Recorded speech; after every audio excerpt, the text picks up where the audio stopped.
right, what is going on, everybody? Brian back with another episode of State of Decay 2. So today I kind of wanted to do something a little different. Not really much different than what we usually do, but I'm gonna kind of make an emphasis on like a Q&A today. So what I'm gonna have you guys do is if you guys got a question about State of Decay 2 tactics related tips or tricks, if you're having issues with something, if you want to know something, what skills or bases or anything like that, ask away. Make sure that you guys put the @Brian Menard in the chat. That way it stands out. If I don't get to your question, don't spam it 100 times, but if it's been a little bit and it seems like I missed your question, type it again. But I'm going to try to do my best to address every question that you guys throw at me.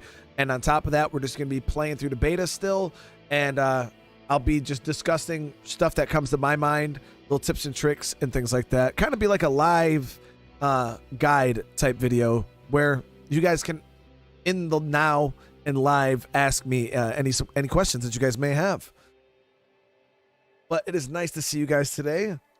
Red Crow, so I'm going to be playing State of Decay 2, and then later on I might be doing some I'm definitely going to be doing some Horizon Zero Dawn DLC, and we might also do some Dark Souls. We'll see.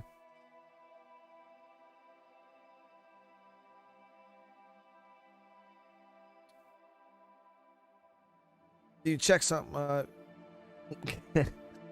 Casper always trolling, dude. Can you check out something? If you take out all but one zombie in the Infestation horde, will it still be able to infest? Ooh, good. That's a good question, man.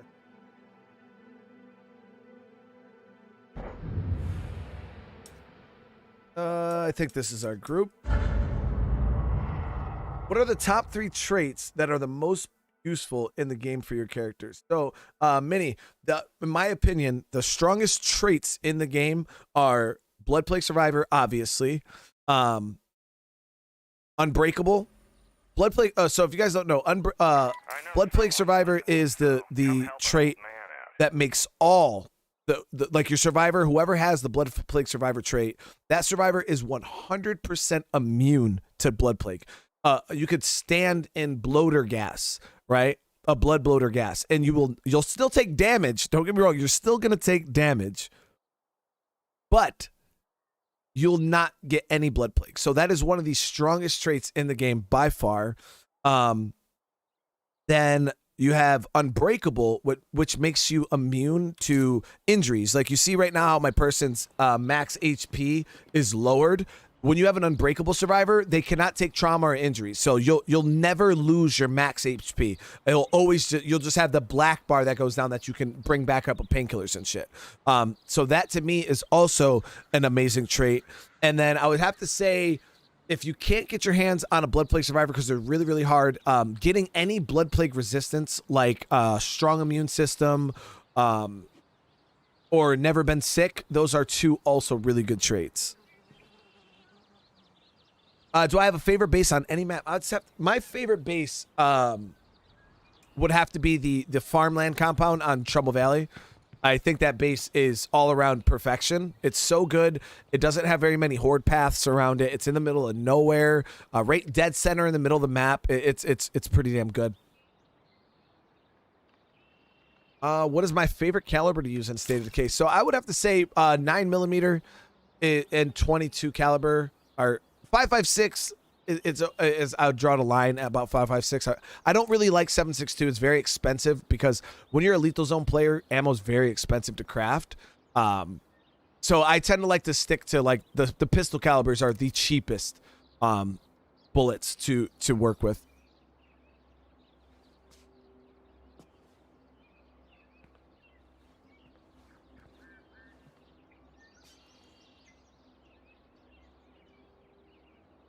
Sheesh, what is going on? All right, so this survivor is super beat up. So we're gonna get a weapon of some sort, which I don't have very many extra weapons, it seems. But we'll give her the good old shotgun here. Chris, man, with the super chat. Nice. That's not brilliant. Congrats on 30.2K. Keep up, your family deserves it. Hey, man, Chris, thank you so much, dude. Yes, I do have a forever community. Jeffrey, I'll showcase that a little bit here once we get into the once we get into the episode a little bit. I'll show you guys. So, what am I doing today? I want to kill all of these plague hearts. So I had somebody in my comments point out something that I did not notice before.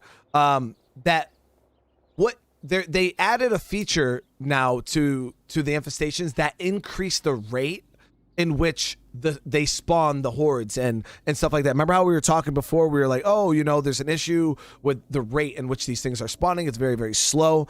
Come to find out, guys, noise now actually has a point in this, because I remember Undead Labs was saying they were trying to figure out how to incorporate the threat system that they currently have into the new system, and they found a pretty good way to do it. And making noise, what it does is it increases, as you guys can see, noise from base increases the rate of plague and infestation growth. So the more noise your base is making, the faster the plague hearts are going to grow, or spit out the hordes, and the faster the infestations are going to grow. So I think that's a really, really good system. I think that's a really, really good system. Vincent, what is going on? I stream all the time over on Twitch, man, but Twitch has a very small viewership for pretty much every game compared to YouTube. So it's like, I like, for instance, I could stream over here on YouTube and have 300 viewers playing State of Decay, or I could go over to Twitch and stream to like 30. You know what I mean? So it's just I'm more established over here. Fire King, what's going on? I can see you, man. Have they fixed the Trouble Valley bug yet? What Trouble Valley bug? We need help over here, and you're the best folks for the job. All right, so we're gonna go ahead and let's see what Rashid's looking like.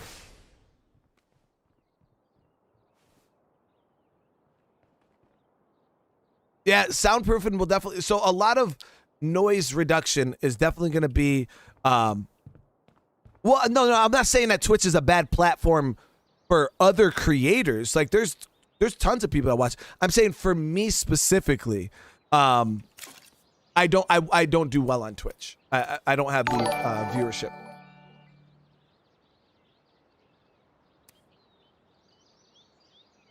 Forever Community's crashing. I haven't had that issue at all, Fire King. So this update is not slated to drop at any point that I know. I know that it's really, really early in testing. The devs are stressing that fact quite a bit. Ask a Willen, hey, thank you so much for the super chat. Can't stay long. Glad your channel is growing. I hope your full-time goal is successful. Dude, thank you so much. I appreciate you contributing to that, man. Seriously, it really means the world to me. Thank you, man. Thank you. Thank you. So, Gary, the new thing in beta is the new infestation / siege system that Undead Labs is implementing. All right, so first things first here, guys. I need to get food. Bad. We need food, and I'm going to make that priority number 1 right now. We grab some extra bullets, and we need gas, but I want to take care of these infestations. So let's see if we can go around, kill some infestations, and acquire food at the same time. Hey, Jeffrey, I'm glad you're here, man. All right, so we're going to throw a repair kit on the car. I'm actually really, really short on gas right now too, which is I can't even make a gas can in my base right now because I have I only have 2 base fuels. So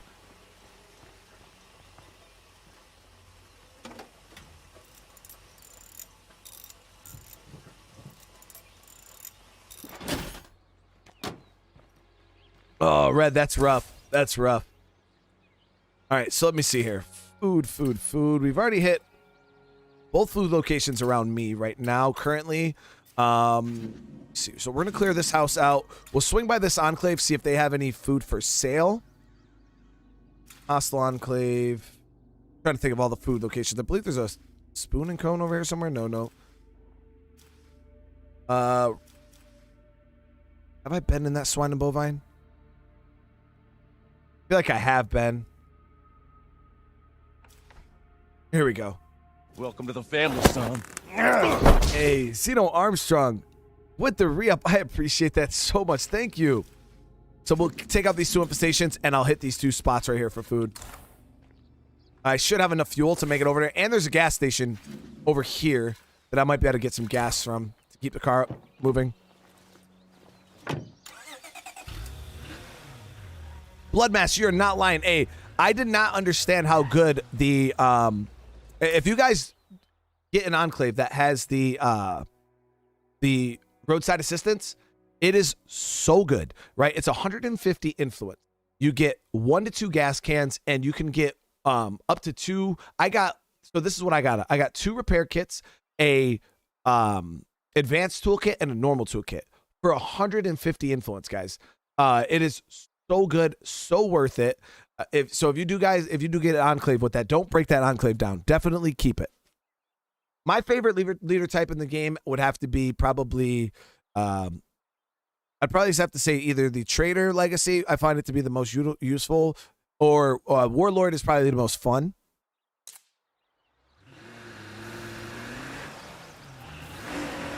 Get this taken care of. Hopefully we don't run out of fuel.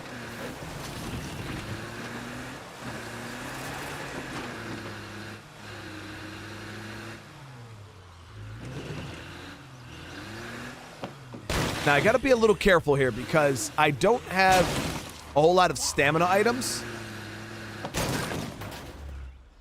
So if I end up getting in a fight, I'm going to have to rely on my gun. Let's see, how's this going to go? Check the back of this car, too, see if we can get some gas out of it. Barricaded strip mall is the best. I personally thought the barricade strip mall was the best space in the game by far before Trouble Valley dropped. I would have to say, to me personally, I would say the farmland compound is better only because it requires only 6 people, and I believe it's cheaper or the same price. It's easier to move into the barricade strip mall. You need 8 survivors, plus I think, what is it, 4,000 influence? No, yeah, so it's the same price, 3,500. But the barricade strip mall it's amazing. It's so good. I love every facility that's built into it. Yay. But for me, it's the same way with the farmland compound. We're not doing a challenge right now, Red. We're just playing the game, dude. Just checking out the beta. If I take out the nearest plague heart, this should clear up. I made mistakes, guys. I let these things grow out of control here.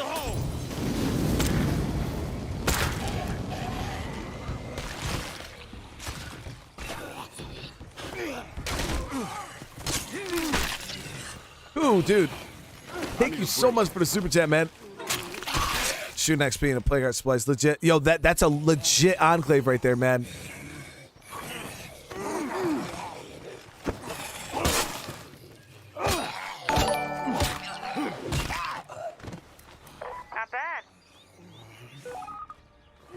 All right, one of my people just found some food, which is definitely clutch.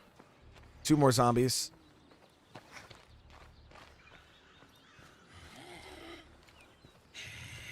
This one and maybe that plague.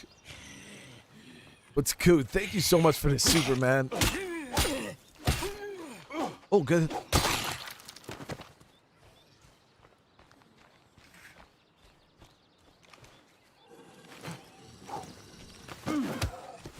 How many times in all on difficulties have I beaten SOD2? Like from complete start to finish? I believe I had a stat for that. Probably like 30, 40 times. I probably legacied.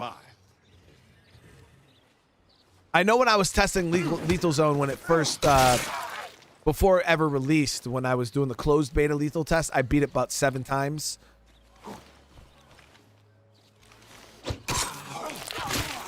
Casper, I do keep forgetting to crouch, the crouch.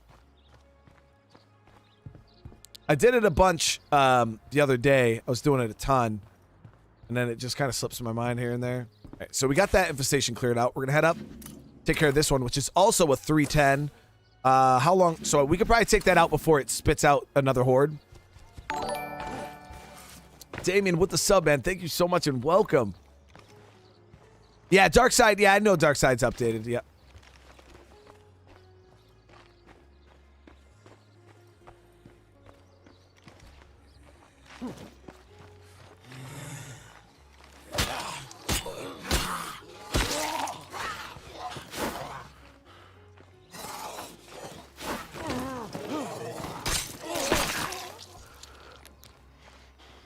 Which is worse, Feral Pack or Feral Pack, hands down. You could easily run away from Juggernauts, guys. Juggernauts are by far probably the easiest zombie to avoid.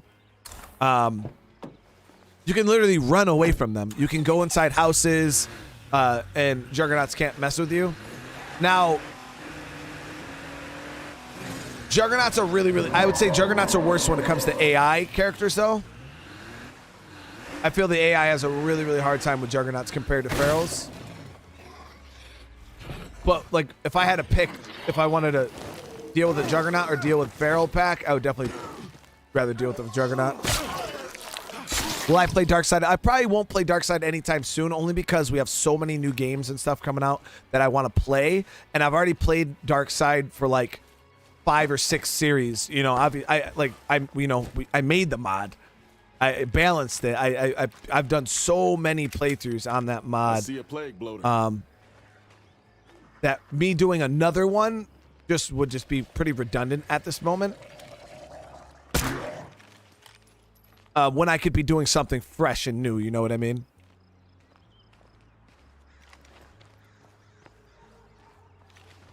Tanvir, what's going on? Yes, I'll be playing Dying Light 2. Yep. The day it releases. How's it going? All right. Do you guys have food? Bye now. Why can't? Oh, they got a mission active. They want 3 plague samples. Bye now. I'll accept this quest. Yay! Can I trade with you guys now? Bye now.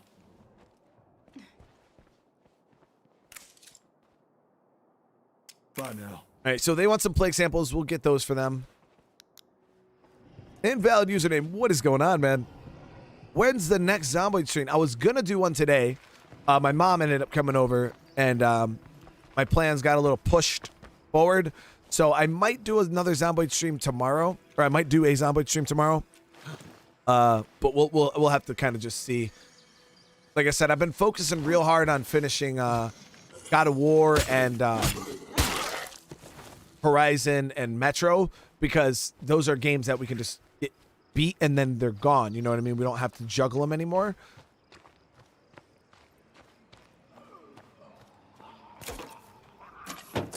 But Zomboid's one of those games, you know, that we'll just be playing very long term on the channel. Oh, Tom, that'd be the worst challenge in the world for me, man. 2 weeks on Friday. Yes, Chris, I'm so excited. So excited.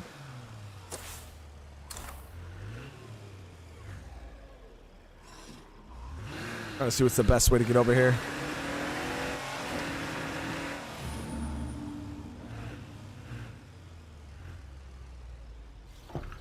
Well, like we thought, our fuel held out, which is awesome. Tina with the 2 months. Glad to support the content. Keep up all the great work. Wow, okay.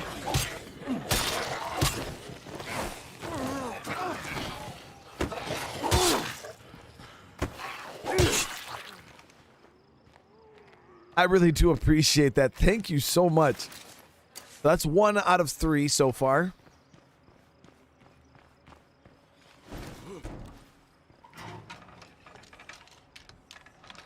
We're in plague territory, so it's going to be all plague zombies here anyways.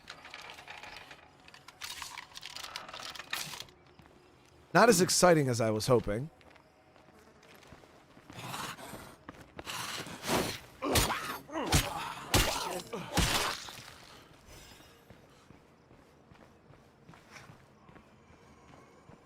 Damon, so he asked, why do I park my car up against something? The reason why I do that is because when you need to make a quick getaway, right? In lethal zones, especially, when you get in your car to run away, zombies will always jump on your hood. And in lethal zone, if a feral or 3 or 4 zombies jump on your hood, they can legitimately blow your car up in seconds. Like legit seconds. So when you park your car up against a vehicle or a wall or something like that, zombies can't get on the hood of the car at all. And it allows you to get in your car and back up and swing around before they can blow your car up. And It's just a way to prevent your car from being blown up when you need to get in your car and get the hell out. And I explained this in an upcoming episode that's about to drop for my Lethal Zone guide. But there's also vehicles that you don't have to do that with, guys. The truck with the plow on it, the white one, because it has a plow on the front of it, zombies can't jump on the hood. So any cars that have plows attached to them also make it so zombies can't jump on the hood.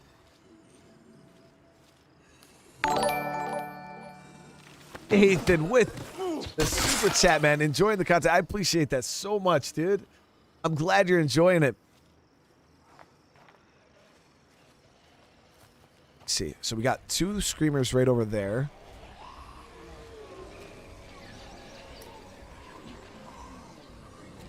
Burn them.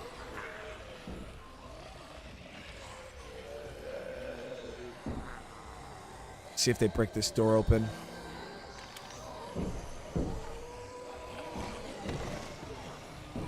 They break it open, I can get almost all of them.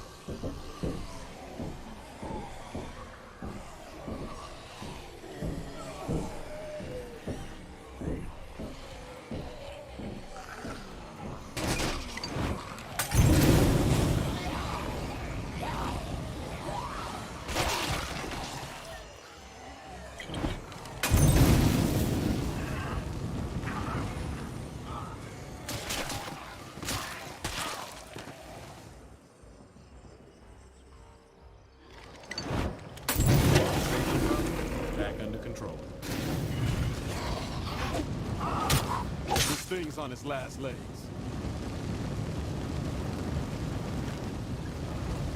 Bit of an audio bug there. You can craft Scentblock, yes. It's the only way to get. Well, no, it's not the only. You can get Scentblock from a mission, but yes, you can actually craft Scentblock here on this map in the landmark outpost.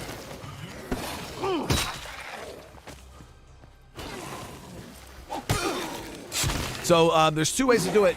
Oh, good. Almost got grabbed there. There's 2 ways to do it. You can find the advanced biochem station, which is actually kind of hard to get your hands on. Or you can go to the landmark outpost. We're not on Trumbull Valley, are we? No, we're on Drucker County. On Trumbull Valley, there's the landmark outpost that for some reason I thought I was on Trumbull. There's a landmark outpost there where you can craft the Scentblock and bloater gas and all that. So there's a plague feral around me. If that feral tackles me, I'm in trouble. Yep, there he is. Just one because he's roaming. Generally, triple feral packs, they stand idle.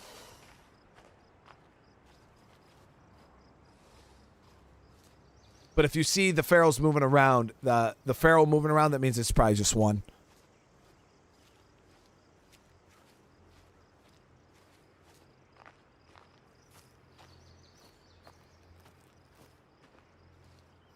Favorite type melee weapon or weapon type. So I was before, because of all the challenges and shit I did, I was a huge fan of close combat. Close combat is one of my favorite combat styles in State of Decay.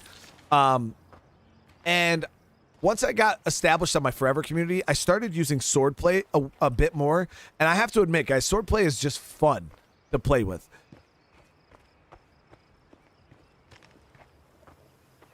Hey, Darren, I'm glad that helped out, man.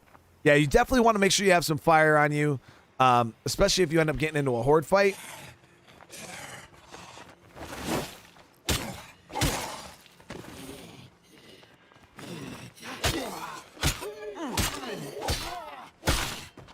Okay, so we got 2 of those infestations down. We still have these one. Now, this one's probably going to spit out a horde, which is fine, because once it does, we're going to go test out what Guru was asking.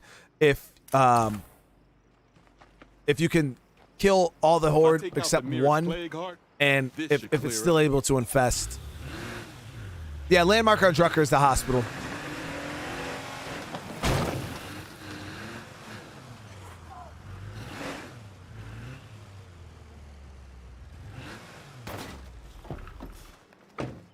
So I definitely need fuel. We're here for fuel and possible food, but fuel is a must. We're not making it anywhere if we don't get any gas. So unfortunately, this car doesn't have any in it. Gas station pumps. A little bear. Come on, fuel. It looks okay, but we can't actually secure the place as long as that plague heart is nearby. There it is. So we got a gas can. I should be able to get a gas ruck also, but let me get the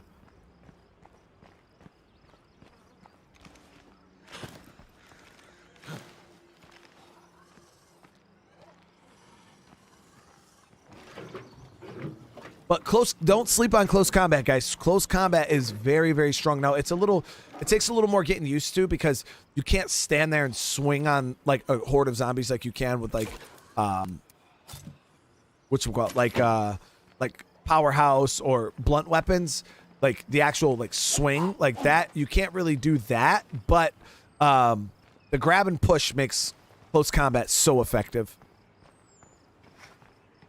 Big D, what is going on?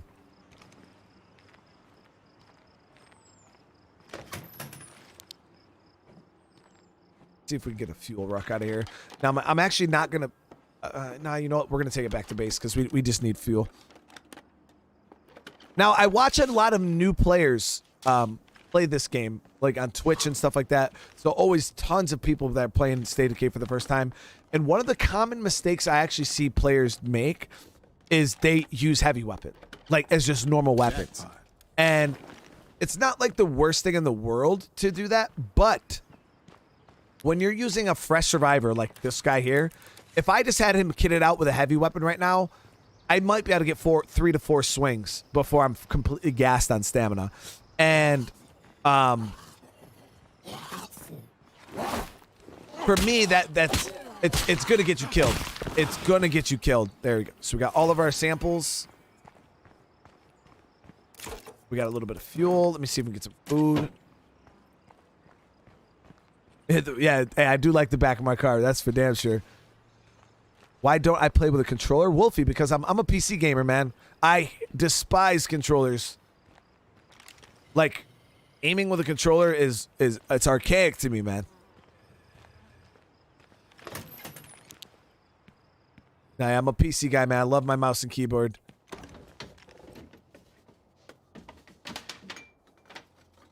But we're already over 100 likes on the stream, guys. I really do appreciate that. Thank you. I'll take the ethanol.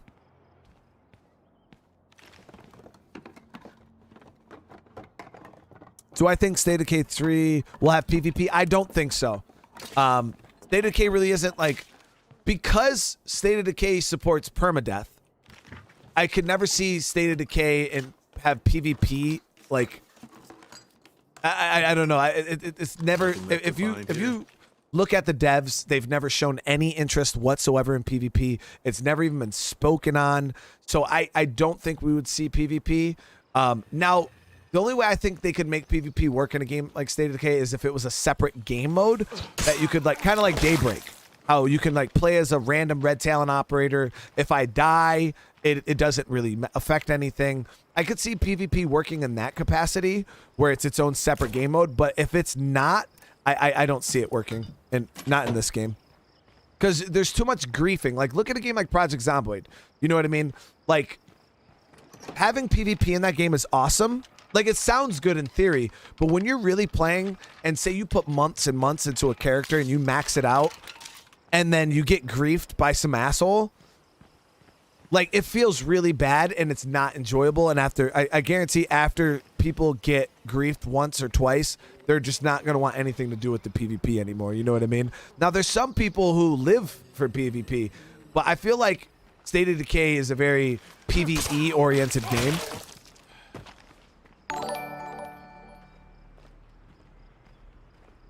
Cosmic Flyer with the sub. Thank you so much. But you got to remember, guys. Think like legit. I Think see a screamer nearby. Of every type of like open world zombie survival game that has PvP in it. They're all toxic as shit. Rust, DayZ, Scum. Like, all those games are so toxic. You know what I mean? There's so much griefing. It's never good. Now, imagine being griefed in permadeath. You know what I mean? Where you have a character that you could be really, really attached to, and you know, and them die. Now, in those other games, like, yeah, you grind, you put a lot of time, but those games, the character, like, I've seen a lot of people that get emotionally attached to the characters in State of Decay. You don't really get emotionally attached to your Rust character. You get attached to the progression, but you know, you don't look at your Rust character as, oh, this is so and so. You know what I mean? You kind of just look at it as, oh yeah, this is my character I've been on for so on this many hours. Exactly, Tom. The worst thing about PvP games are the PvP players. And that's the one thing is, like, in theory, the PvP aspect is amazing. It's so fun. Now, if you play on, like, a whitelisted server with rules, you know what I mean? No kill on sight, things like that. PvP is very, very enjoyable. But when you're just playing on, like, official servers and shit like that, oh, it's so bad. It's so bad.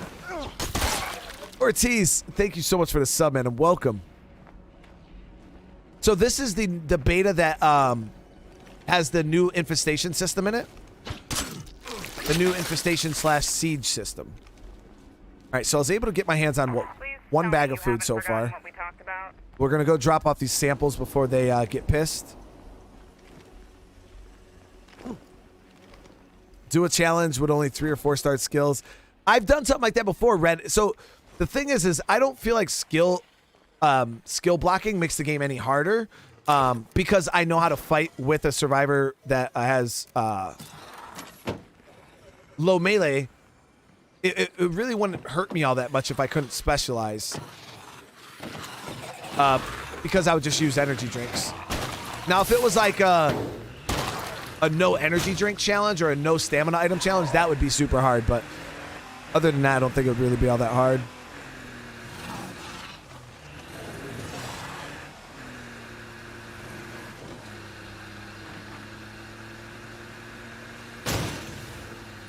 So we gotta be careful that Juggernaut might still be in the area. Yeah, stamina items break the game when it comes to... Bruh. I was hoping to park there, but okay. Alright, I don't expect to fight here, so I'm gonna park out in the... Oh, shit, see? I said I don't expect to fight, and I park out in the open, and here we go. Hopefully it's just a one.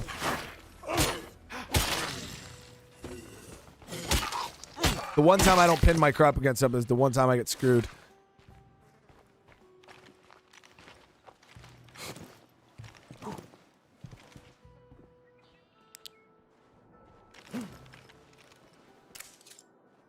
There it is. So we just got combat resupply. Pleasure. Ooh, I'm interested Stay alive, all right? to see what comes in that, guys. That is one nasty looking juggernaut.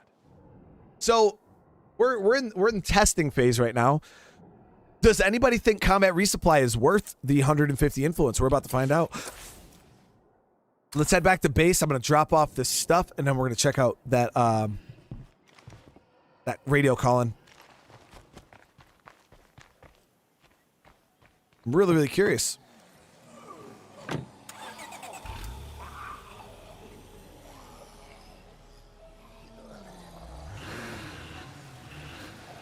I played Tarkov one time, and ooh, it was a lot of fun. It was a lot of fun, but man, can that game troll the shit out of you. Like,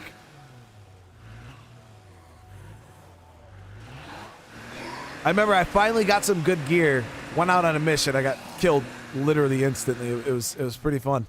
Tarkov is an interesting game.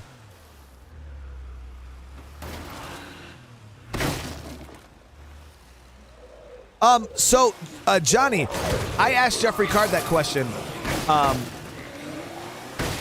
because he said, you know, it's possible, depending on, you know, how State of Decay 2 performs, that, improvements and gameplay changes will be going into State of Decay 2 at least up to State of Decay 3's release. And, I spoke to Jeffrey Card about it because think about this, guys. There's plenty of games that come out that have sequels. And like, for instance, State of Decay 2. I find State of Decay 2 to be far superior to State of Decay 1 in many different ways and inferior to State of Decay 1 in many ways. And you find that people tend to go back and play the older games. Now, when State of Decay 3 comes out, I guarantee there's still going to be people that go back and play State of Decay 2. And it's just how it is, you know what I mean? Look at, there's people that play Dark Souls 1. There's people, you know, we're always going to go back and play the older games. It just is what it is. And Jeffrey Card said, you know, it would be awesome if they could continue to keep making State of Decay 2 better, even after State of Decay 3 came out. Which means, like, yo, State of Decay 2 and State of Decay 3 could be two completely different experiences. But we got to kind of have to see how something like that would work, because that's a little iffy, you know what I mean? White, thank you so much. I appreciate it. Camille's like, still can't hide in the damn bushes. You can't, man. You definitely can't. Okay, so this sent a horde out, but I didn't see what it said. I didn't hear. I might have missed the message.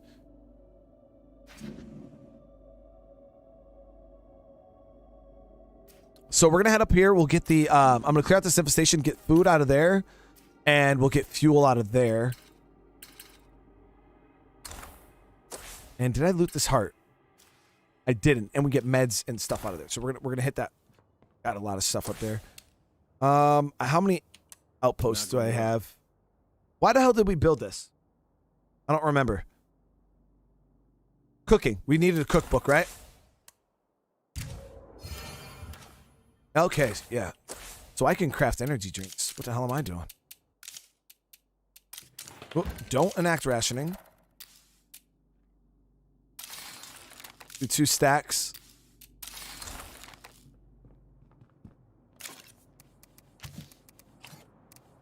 We got fire. I'm noticing the low morale Got bullets. around here. You know it's serious.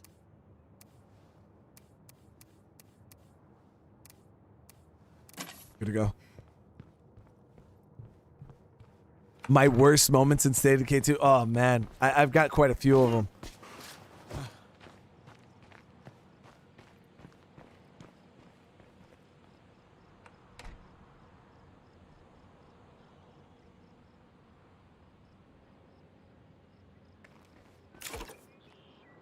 Now, Penn, that's very true, man. It does. It is easier, but the thing is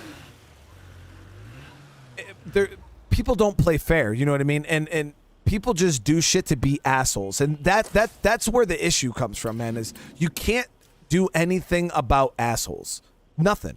It just is what it is, you know what I mean? So you're always going to have griefers, man, who camp or just do some shady shit that's going to get your character killed. It's not going to be fair, and there's nothing you could do to get that character back because it is permadeath. So like, as much as people want that hardcore experience, I don't care how hardcore of a player you are. If you get killed in an unfair way, which is, it's going to happen. If you get killed in an unfair way and you lose a permanent character that you have an emotional and time investment in, you're going to be pissed. And it's going to put a bad taste in your mouth. And it's going to breed toxicity. And it's just not going to be good.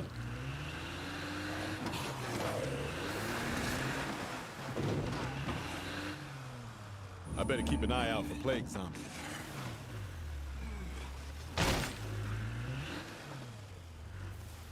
But that's the thing, Penn, is there's always cheaters, man. I mean, if people can hack in Call of Duty, dude, you don't think they're going to be able to hack in State of Decay? Man, there's always going to be hackers. There's going to be wall hacks. There's going to be aimbot. There's going to be all that. Now, imagine all that stuff. You know, people use that shit in DayZ. People use aimbot. People use hacks and shit like that. But the good thing about DayZ is there's no... all your skills are soft. They're all soft stats. So when you die in DayZ, it's really not that big of a deal. But there's always going to be cheaters, man. And they have all the anti-cheat software in the world in DayZ, and people still get past it. Hades, what's going on, man? Snake Gaming, how you doing?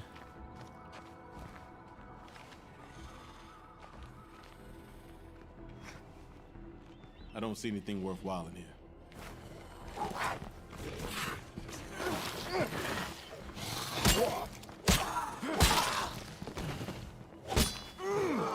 Can't catch my breath. Would I rather battle a hostile enclave or 2 juggernauts? I'd probably take the hostile enclave over 2 juggernauts. An infestation horde has been spotted and is visible on the map. Where? Okay, so we got one coming from right here. Where is it going? It's going to the abandoned clinic, which is here near my base. So we're going to take this horde out. Like Guru said, we're going to try to bring it down to... Ooh, that is an amazing weapon that we just got right there.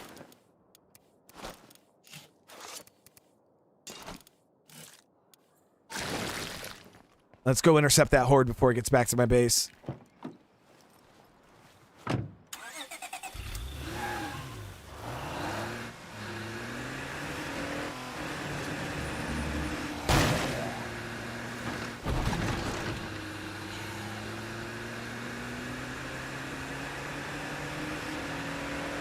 So we're just beta testing the infestation system, Hades.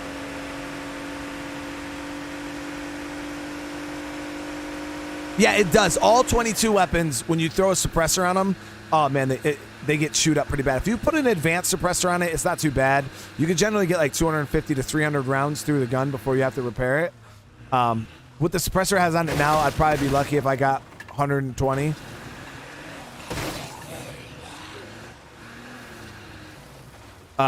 Sometimes the damn gun goes yellow before you even get the full clip through it. If you got a bad enough suppressor. Alright, so we're here. Just drop this crap off.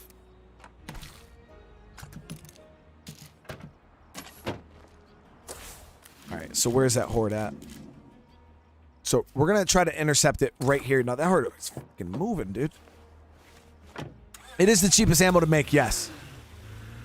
22, you can, and with the assault changes, if you have the assault skill maxed out, I think your character can hold like 90 or 120 bullets in one inventory slot. 22 is very, very cost effective. So we're gonna pin here. We'll intercept it here.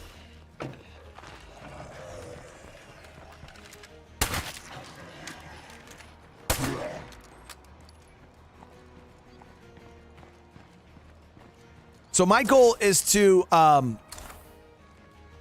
make it so the infestation horde is only one zombie. I'm even going to kill the screamer. Okay, so you can see the horde there making its way.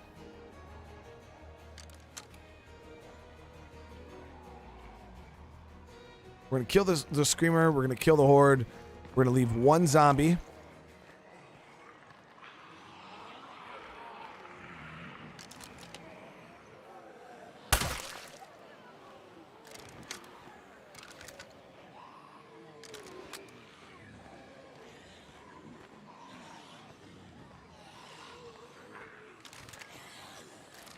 I don't even see the damn screen.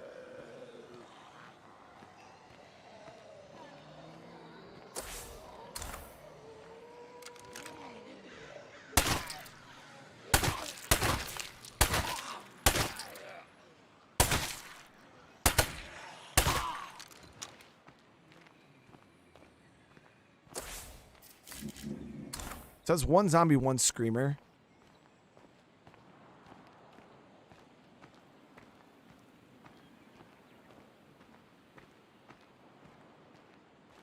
Yeah, so it seems like... There it is.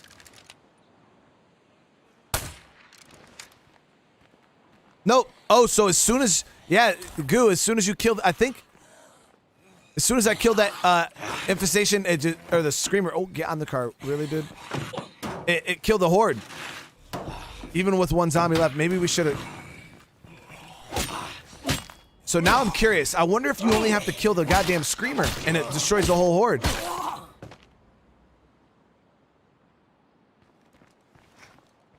Yeah, as soon as we killed the screamer and it was down to one zombie, the infestation horde dissipated.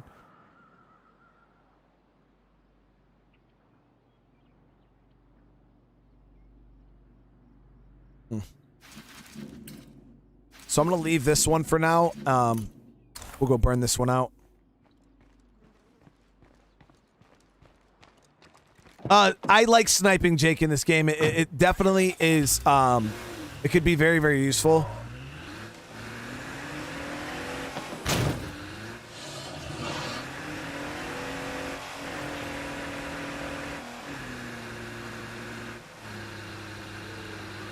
So timeline, I'm thinking about we're gonna try probably doing some Horizon Zero Dawn DLC, and if we got more time, we'll probably do some Dark Souls or something.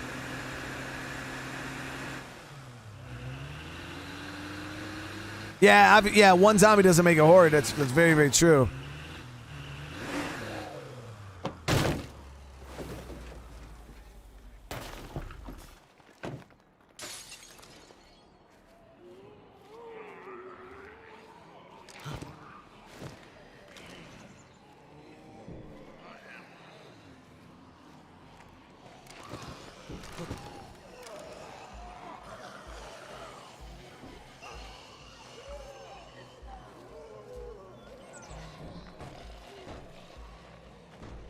Screamers Take a look at what I just delivered. are actually pretty spread out here, which makes the infestation so much harder to deal with. Cool, man. I killed the screamer and there's still infested. 9 zombies in the horde, but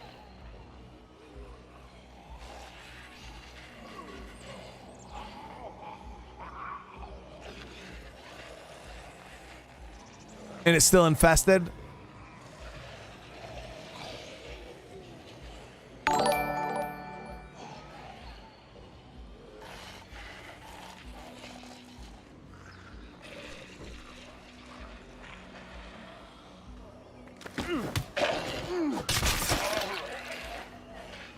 Yo, Days Gone is an amazing game, Nekier. It is so good. I love the game, personally.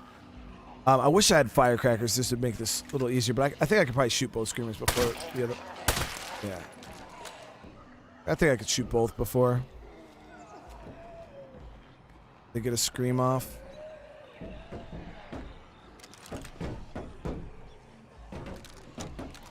Fire in the hole!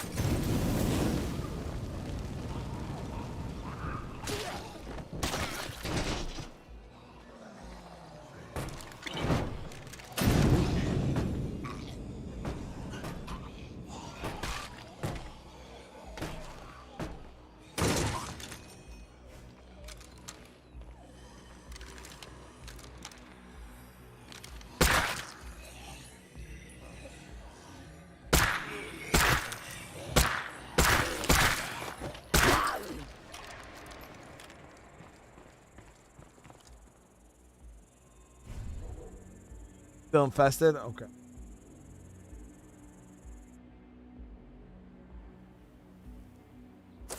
Okay, so all we got left is this one infestation here, and I want to see, so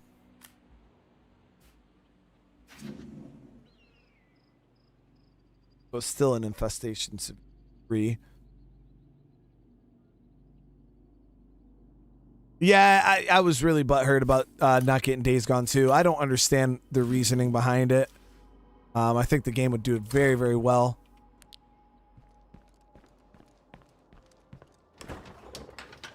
Alex, what is going on? Hooray. Screw it, we'll take that. So we might be able to get food and meds out of here.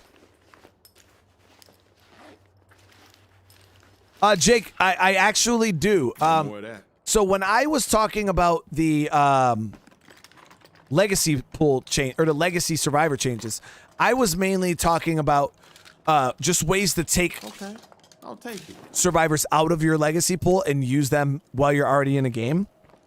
But Jeffrey Card, when he was talking about it, he kept stressing the fact that, you know, there's people that already have full legacy pools. My legacy pool is nowhere near full. I'm very, very picky on who I put in mine. So I only got like 8 to 10 people in my legacy pool. And he's like, you know, there's people out there that got 50 plus, like 50. They maxed it out with the 50. So I think they might be extending how many people you can put in there, which would be crazy. But I think they're also going to make it easier for you to take characters out of your legacy pool mid-game. Now, I've seen some under the hood stuff. hush hush quiet stuff from the modders that sent me some behind the scenes photos, and from what I've seen so far, I hope it's not what they're planning on doing, because it's cool. It gives you a way to call on some of those legacy pool survivors, but what it was is oh, let me see.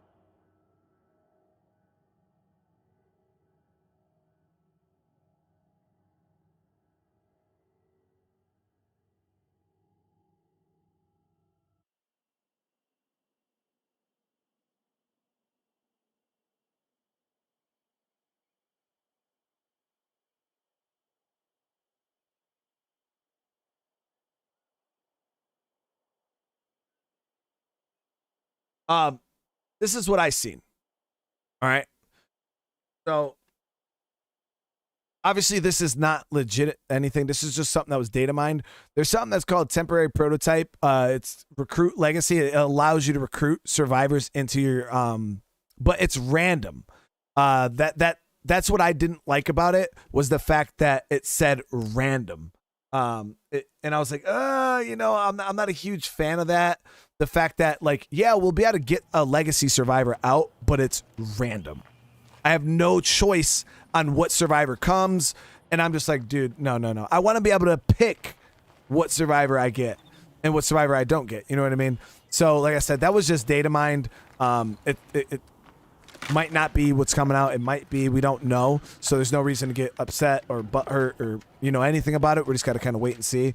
I'm pretty sure if the devs get enough backlash on it, they're pretty quick to fix bad decisions.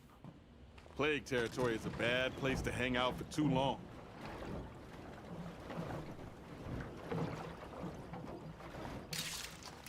But at the end of the day, if all I can get is the ability to take them out randomly, I guess it's still better than not being able to take them out at all. You know what I mean?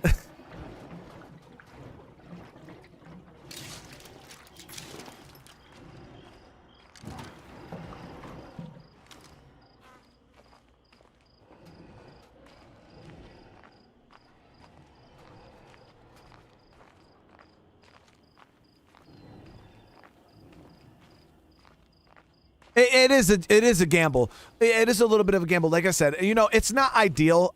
Especially if you're one of them people that want to build like a dream team. Say you have a specific 8 survivors that you want in your community. You're like, I want this person, this person, this person, and you have a dream team that you want to build. Now, if I have to sit there and just randomly call on people from my legacy pool, and you know, it could be just RNG, just not on my side, and I could just never get that. That dream team. Now, if there was like a, now obviously the smaller your legacy pool, the better, because you can just kind of get whatever you want. But yeah, I don't know. All right, so we did get ourselves some more gas, which is amazing.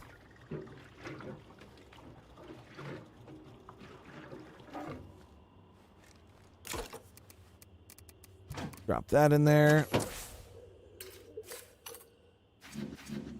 So we're going to see if we get infestations from anywhere else. I wanted to start making a little more noise around my base, but it's kind of hard in these starter bases to really like generate your attack risk. You got to get into one of the bigger bases. But in order to do that, I need to get some more enclaves. And the only ally I have right now is these guys. And I don't... Well, let's call them that combat resupply. Let's see what that's all about. I need some supplies at my location. I ain't ever skipped out of paying a debt. Wow, it's right there. I can't catch my breath.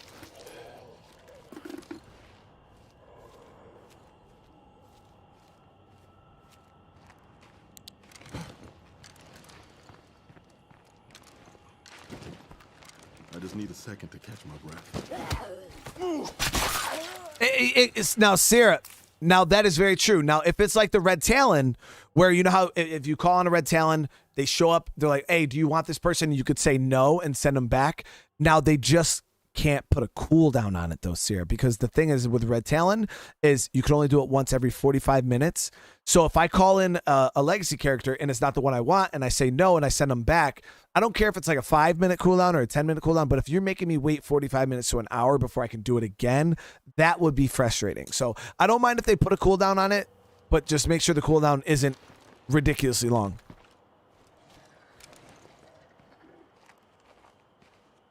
But now if you have a legacy pool with 75 player characters in it, you're going to be sitting there calling people in, send them back, and you're going to be sifting through 75 different people, you know what I mean, until until you get the one you want. Okay, so this was the combat resupply, or the combat supply call-in. I got 3 soda can bombs, some fireworks, a metal bat, and some 22. Eh.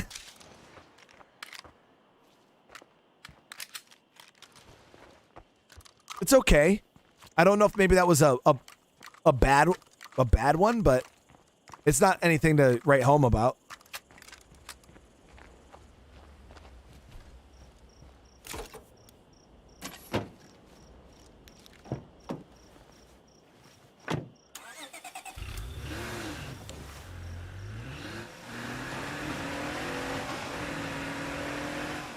If you get a character that's yeah, it'd be super annoying, Jake.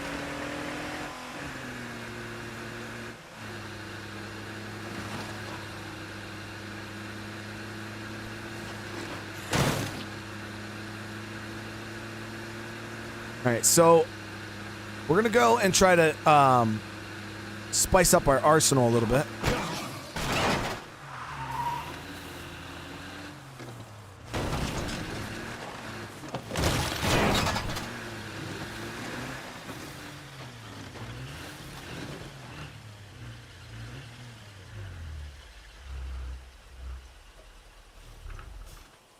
What Jane says, only wish for State of Decay 3 is a sleeping system. What do you mean a sleeping system? So you are you saying like so you can bypass nighttime?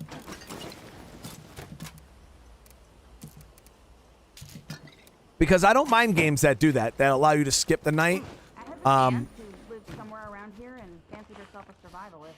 You know, games like Project Zomboid, you can skip the night and play during the day. Bad calls, one after the other. Dying Light does it, but the thing that Dying Light does right is they have certain scenarios that force you into nighttime, which I like. You know what I mean? I like the fact that nighttime is more dangerous. There's different zombies and shit like that you have to deal with, and there's certain missions and things that force you to have to play at night, which makes night feel really, really scary.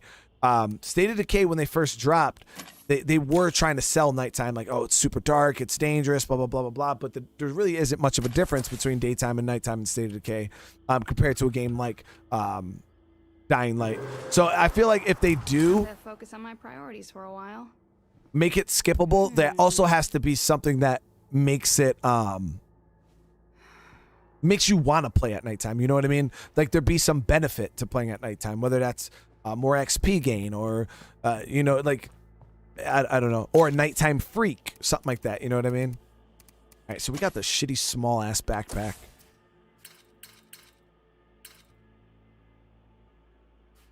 We're gonna go check out this prepper mission. all right.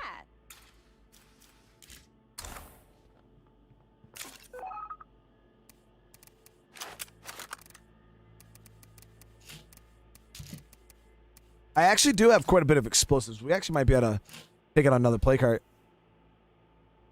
Jake, hey, you don't gotta hope, man. We're gonna be playing the shit out of Dying Light 2, man, when it drops. So why am I losing so much food? What is going on here? Losing 4 a day. How much influence do I have? Not enough to upgrade. I need to bail on this outpost, and I need to get myself another food outpost, which will probably be, I'll probably do the Tartan Mart up here. Shit. But then that's gonna, yeah, we'll do the Tartan Mart up here. I was gonna say, that might, You think we'll ever have actually, you know what, we'll do this fruit stand down here because, it'll increase our safe zone a little bit.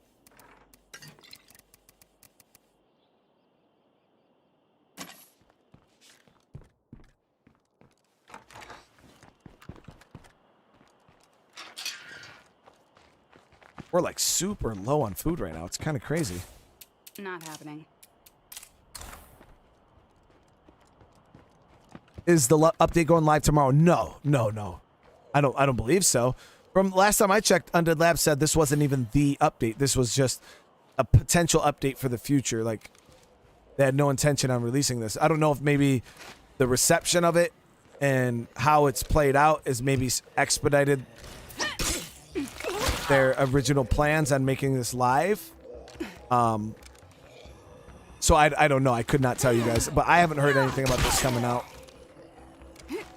I know they're going to be talking about it tomorrow, so maybe we'll get some information on what the devs think tomorrow. Now that, you know, it's been around the beta, people have played tested it, they've gotten there. I know that's what they plan on talking about tomorrow, so it's going to be interesting to see.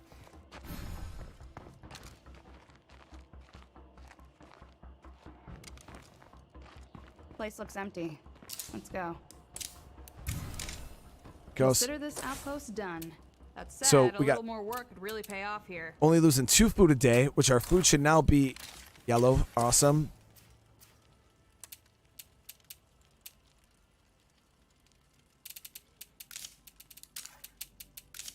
Do I have any water mods? I don't right now. We actually got to hit some warehouses, see if we can get some water mods so I can rip down that that rain collector.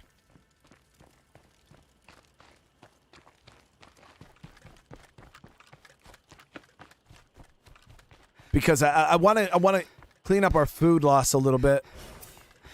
I can't even think about bringing another person on board right now because our food situation's so skimpy. Now that's the thing, guys, is that a lot of players do is they get ahead of themselves. They're in such a rush to get into a new base. Like they feel that they need to progress and, you know, get more survivors, get into a new base.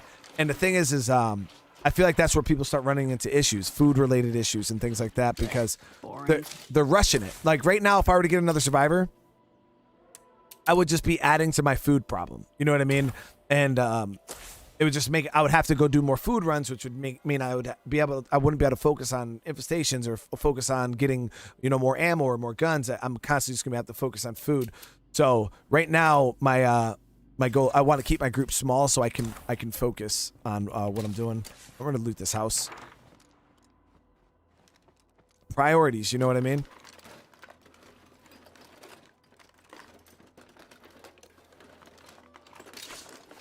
Oh, a couple 44 Magnum shells. So if you guys don't like nighttime, what you can do is save all the stuff that's kind of right around your base. Like, for instance, for me, I haven't looted out this little cul-de-sac I live in. But it's nighttime. I don't really want to go out too far. I do want to hit this mission. But I also have all these buildings I can come and just loot peacefully in my own neighborhood and not have to worry about much. You know what I mean? And that's the kind of stuff you could do is keep all the safe, close-by stuff for nighttime when you don't want to go out really, really far. And just loot around your base. Wow. Nice, nice. That's really, really nice. Not gonna fit. Let's get all this back to base really quick. We'll make another run into this house.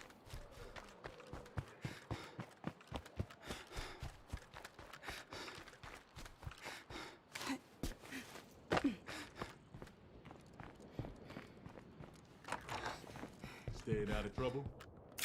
So since I'm going to be close by, I'll just completely empty that out. So in the beta, there's a bug right now where if you swap backpacks on your survivors in their inventory, it like crashes the game. I put that bug in. I did inform the devs. They're looking into it. So hopefully that bug won't make it to the live servers or the live game.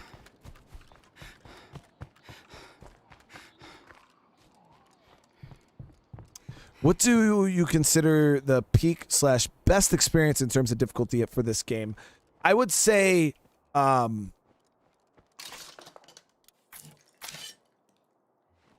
found my like best experience when the game is at its hardest, when loot is the scarcest. Okay, time to put because this behind us. That I feel like that's where all of the in-game systems get a chance to be utilized, and that's where the game really shines. I feel is when all the systems are doing their job. When you're playing on lower difficulties, you don't really need the complexity that this game has. You can kind of just plow through it by using the bare minimum. You don't really have to craft much because you can kind of loot everything. You don't have to do as much stuff. You don't have to be as resourceful, I guess you could say, in the lower difficulties. And I feel that's where this game shines, is when it makes you dig deep and kind of have to utilize everything. You're in here, you're activating all of these buffs, you're crafting everything you can possibly craft. You're producing meds, you're using your plague beds, you're producing water, you're literally utilizing all of the systems, all of this stuff that the game has to offer. I feel like that's when State of Decay really shines. Now, the good thing about the lower difficulties is it's a lot for a new player to try to take in all at once, to try to understand all of the systems that this game has, because there is a lot. Mind helping us out? So I do in that way see why the difficulties are very, very important, especially for newer players. But I would say the game shines in its higher difficulties. There it is. Got 2 screamers over in that field right there.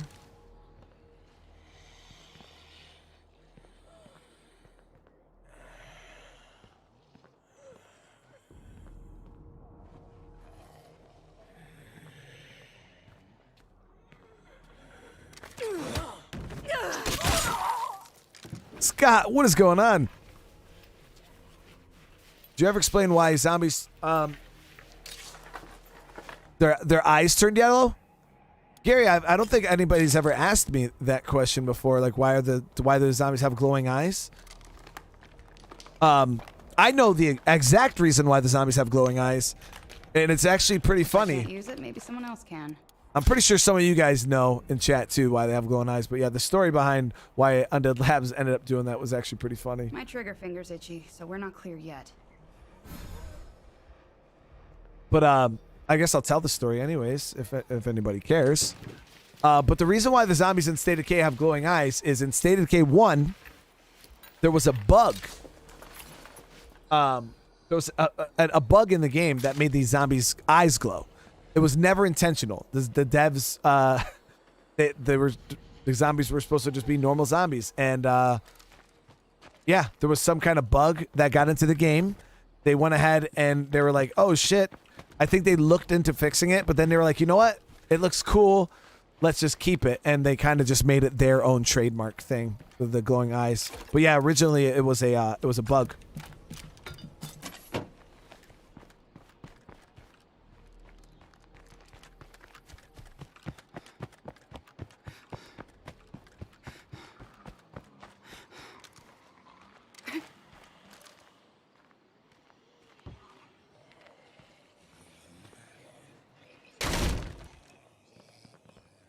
As long as they stay out there, we should.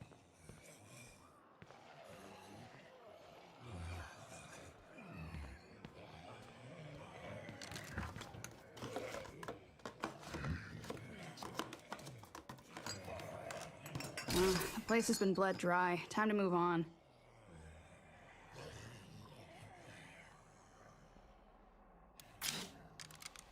What's going on? Tell me, do you plan on bringing back the arena tournament from time to time that you had going on before? Blitz, that's a good question. So the arena that I used to do, the reason why I haven't done it in a while is because once I bought my new PC, I was very, very picky on downloading any files, and I didn't want to junk up my computer like I did my last one. So I honestly, that was one of the main reasons why I stopped playing mods on anything, because I just didn't want junk files all over my computer. But once I got over that, I just kind of been playing State of Decay Vanilla because I've done pretty much everything modding had to offer. Now, when it comes to the multiplayer stuff, the arena that I did, the issue I was having is I stream now and there's, 300 plus people in the stream. When I do a multiplayer stream, there's a good 50 to 60 plus people that want to participate in, if not more. It could be upwards to well over 100, 150 plus people that want to participate in whatever we're doing multiplayer. And the issue that I have now, because it's such a large group of people that want to do it, is back when I was only streaming to 20 people, That's what I like. I would be able to get 10 people in. You know what I mean? Now I'm streaming at 300 plus and I'm only able to get 10 people in. You know what I mean? And it just feels really, really bad. to, you know, to have people come 2 or 3 streams in a row and never get a chance to play because, you know, the list is just infinitely long. And I was just like, well, if I can't do it for everybody, I'm just not going to do it for anybody. And that's kind of how the approach I've taken so far.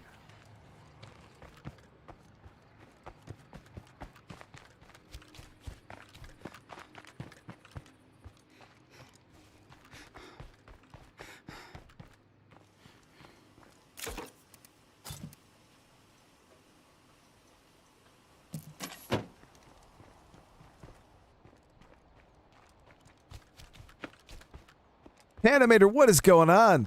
All right, so that sucks right there. That Juggernaut definitely sucks. So we're gonna clear him out of here. I don't want him to somehow make his way over to my base. I don't have a repair kit, and I think we don't have a mechanic either, right? Nope.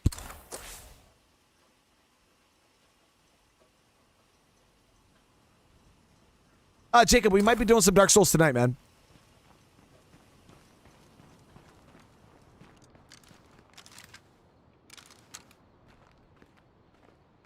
Hey, Scott, that's a great game, man. I want to play that so bad on my channel.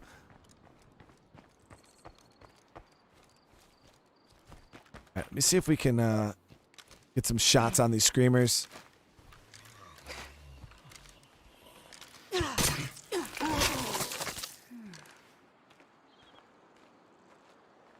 Now, Blitz, that's not saying that the arena won't ever come back. Don't take it as, but it just makes it logistically harder for me to set up. That's the only reason why I haven't done it. Same thing goes for Daybreak streams. You know what I mean? It's a lot more logistics that go into it. Enjoy peace eternal, asshole.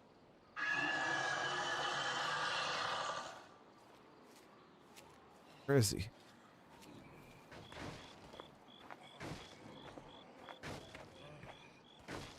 Now, the reason why I wanted to kill the screamers first was I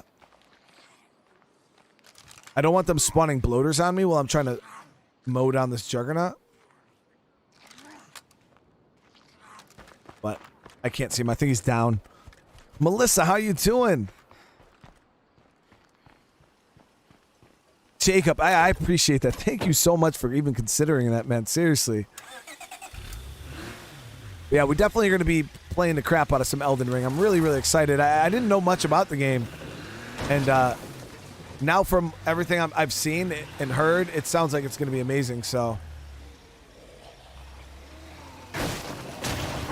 it's like a more open world version of Dark Souls, isn't it? Well, I don't know. Maybe Dark Souls 3 is more open world too, but from what I've seen, it looked like there was mounts. Like you can even ride mounts in Elden Ring from the... When I bought the game, I seen like horses and shit. Well, I don't know if like horses, but yeah, it looked like there was mounts. Hung up on a rock. That sucks. That sucks. That sucks. Juggernaut, get me off of this rock, dude. Thank you, dude.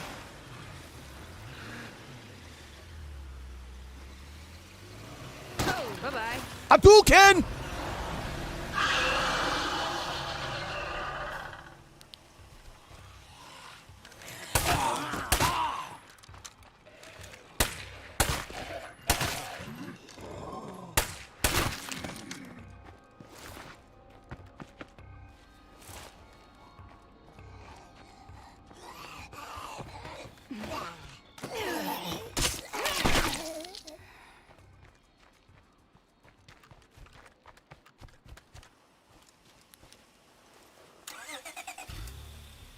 Yes, Andrew, it's still still 3 ammo. Now in the beta, I don't know how it works, man. I know the devs are they were talking about changing that. Actually, Andrew, changing how the whole situation works with missing a base siege. And I know they were talking about potentially getting rid of the whole 3 ammo thing and making it something worse.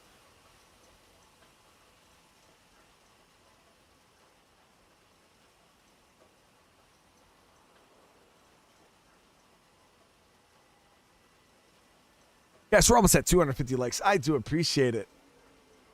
I never played SOD1. What was it like? It was kind of like SOD2, but it was a little more story driven, a little more linear. Well, I wouldn't say linear. It's just a little more story driven off the bat. The original game. The combat's a little more clunky, but at the same time, it's more free. There's a lot more like combos and fight moves. Like it's actually kind of weird how the system works. Even though it's more blocky and clunky and it's not as smooth as State of Decay 2's fighting, it's Jesus. Shit. Diamond, thank you so much for the donation. It's for the entertainment I already gave. Hey, thank you so much. I appreciate that. I'm glad you're enjoying it. Whoop. I need a breather.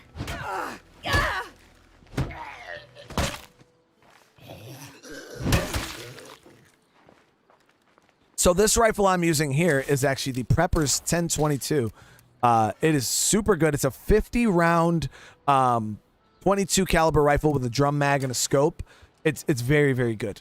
Very, very good. Now the only problem is its durability is trash tier. It breaks very, very quick.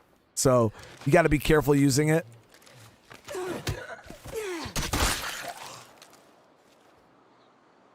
Well, Andrew, so that was what the developers are saying is they don't want the right answer for a player's decision in the game to do nothing. Because right now, for high level base sieges, the best answer is, oh yeah, just skip it. Don't do anything. Just stay away from your base and just let the AI deal with it. And especially if you get one of the massive sieges, like the 3-4 minute sieges with the triple juggernauts, the 3 ferals, like the best option is always, yeah, just don't go back to base. Even if you don't have the 3 ammo, it's still worth it to not go back to base. Worst thing that's going to happen, one of your facilities breaks. And I know the developers are talking about changing that. So we'll have to see. Jonas, what's going on?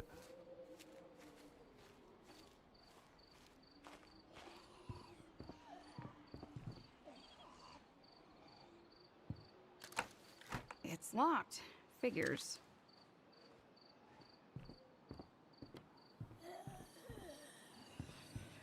If I smash this down, there's a good chance that Screamer's going to come over here. I could try the back door.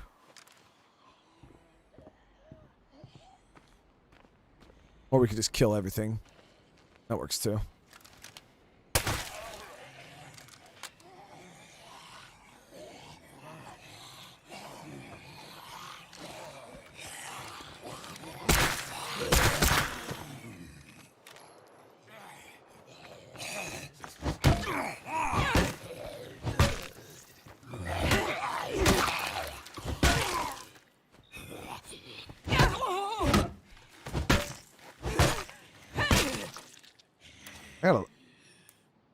I don't know why, man. I feel like my survivors here just love leveling up so slow. Like, I have no specialized skills, like, at all.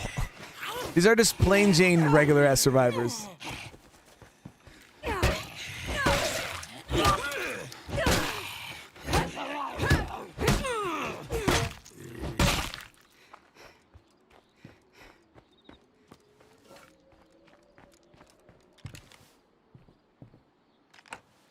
Locked up tight.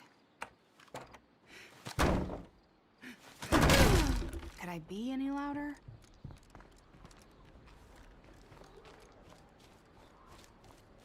Our handgun's pretty beat up here. Actually, I believe there was a handgun and bullets and shit in that house that I didn't finish looting on the other side, so we're gonna head back over there. I ended up finding a replacement handgun. Mr. Morgan, what is going on? That's nice. Okay, nice. Got a big backpack. Take it.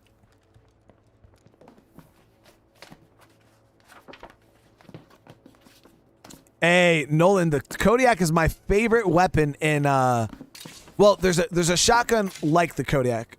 A new infestation has been spotted and is visible on the map. Okay, so this must have sent out. I didn't catch it in time. But it's moving down towards my allies. The Kodiak, yeah,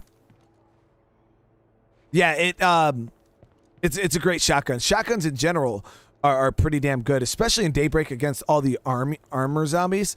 It's my favorite weapon. I was hoping we'd have more company. I just use it to knock them down and then I execute them.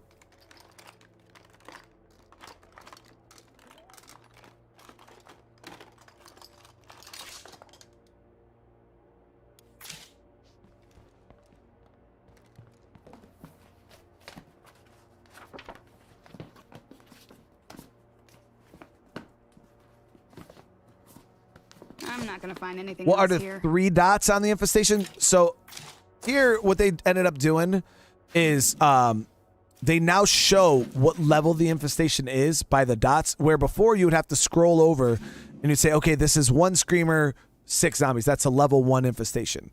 Now, and then you'd have to look at and say, okay, 3 screamers, 10 zombies, that's a level 3 infestation. They now got rid of that guessing game and they straight up just tell you whether it's a severity 1, severity 2, and severity 3, and the amount of dots are just kind of a quick sign for you to be like, okay, yep, that's. I don't even have to hover over that. I know that's a level 3. I know that's a level 1. That's what the dots are for.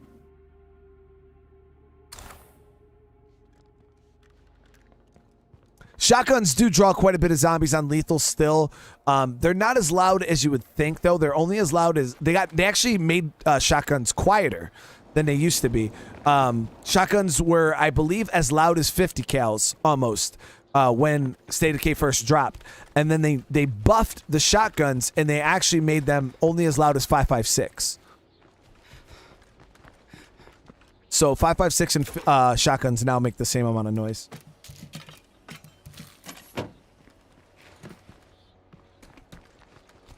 I'll show you guys right now.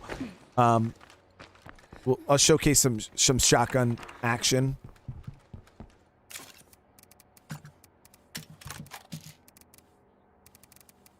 Okay, we did Welcome get to the family, son. Hey, Diamond, thank you so much, dude. Thank you. I really do appreciate the membership. Welcome to the family.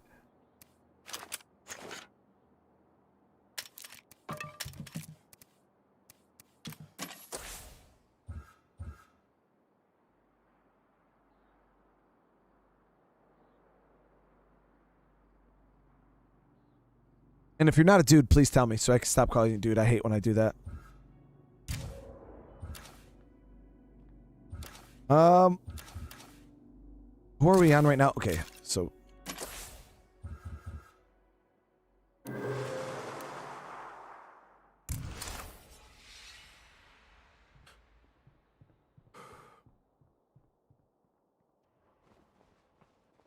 Well, this is great, but we'll need water eventually. that was a full dude. Yeah. All right. Cool. I've been doing that a lot lately. I call everybody dude and man, and then I'm like, wait. All right. So we'll throw that on there and throw that right there. That right there.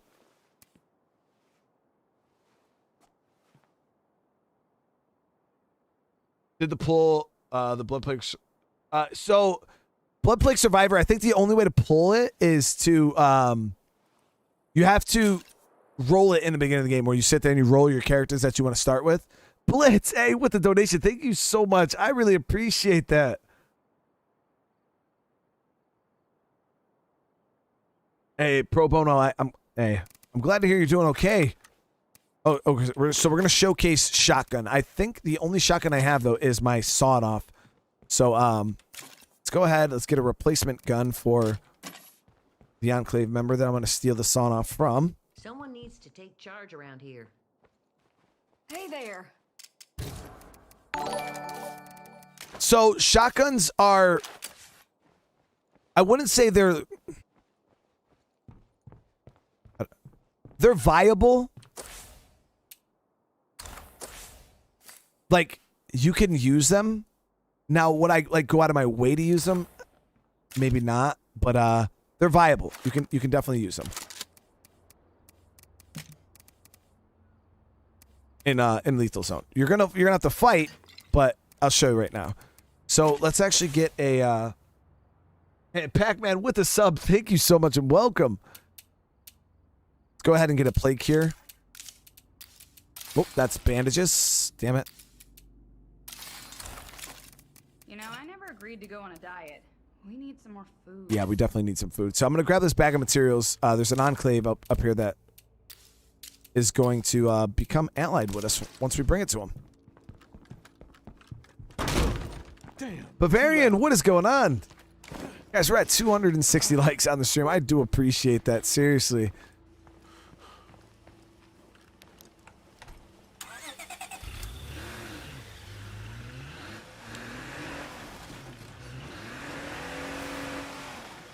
Five months since you played? Oh, yeah, a lot has changed, Frozen.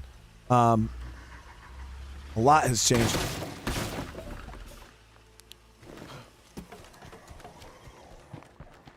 The Trumbull Valley update alone is enough to come and revisit the game. Screamer. If anyone's listening, give me a hand.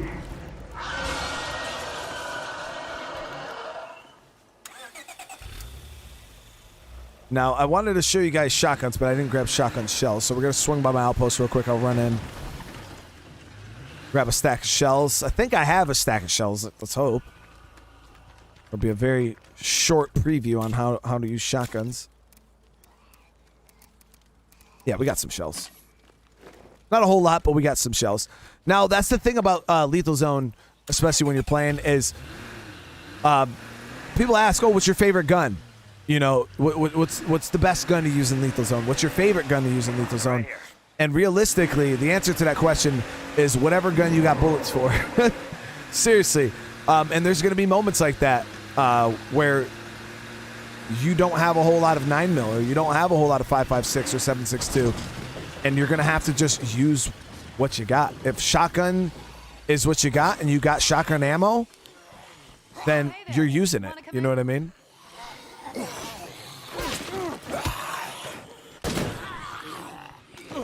I need a hit. I'm spent.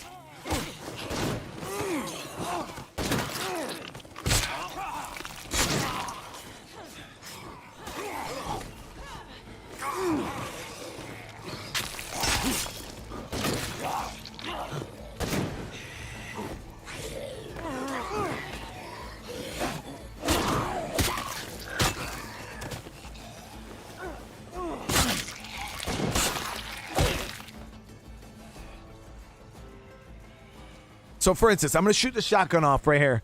I'll let you guys see.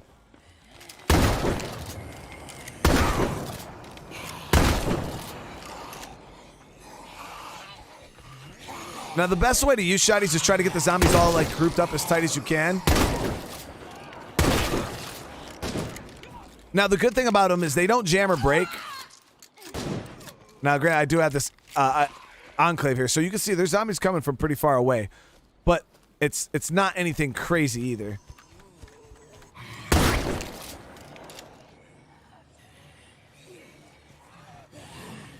Like, they'll lose interest and turn around. Now, it's all about how sporadic your shots are, too. If you're like bang, bang, bang, bang, and you're gonna let the zombies pinpoint you.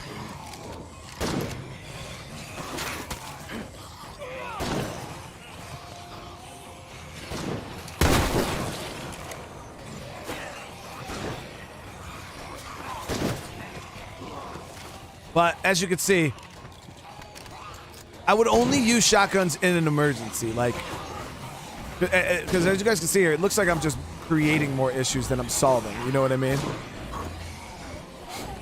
But I want to get these guys nice and tight. Try to hit as many of them as I can.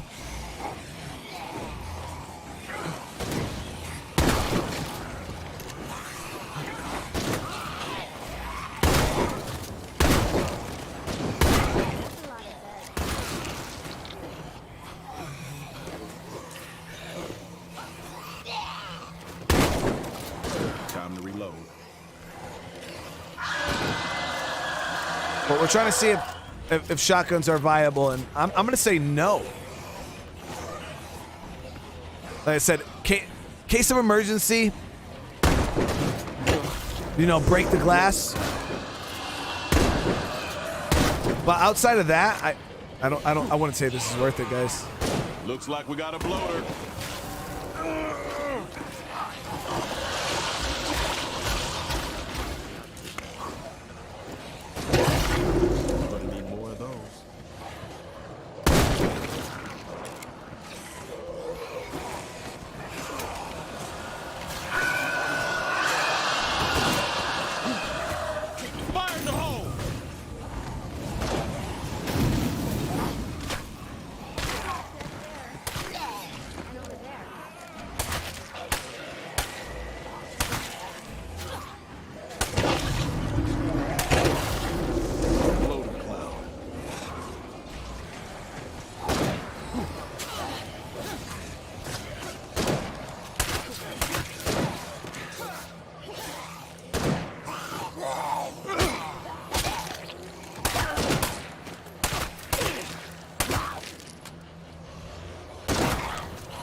As you guys see, we had to fight pretty much everything at that point. Definitely called in quite a bit of zombies. Bye now. Thanks, I appreciate it. Remember, stay safe. So what are you guys' thoughts? Shotgun's worth it?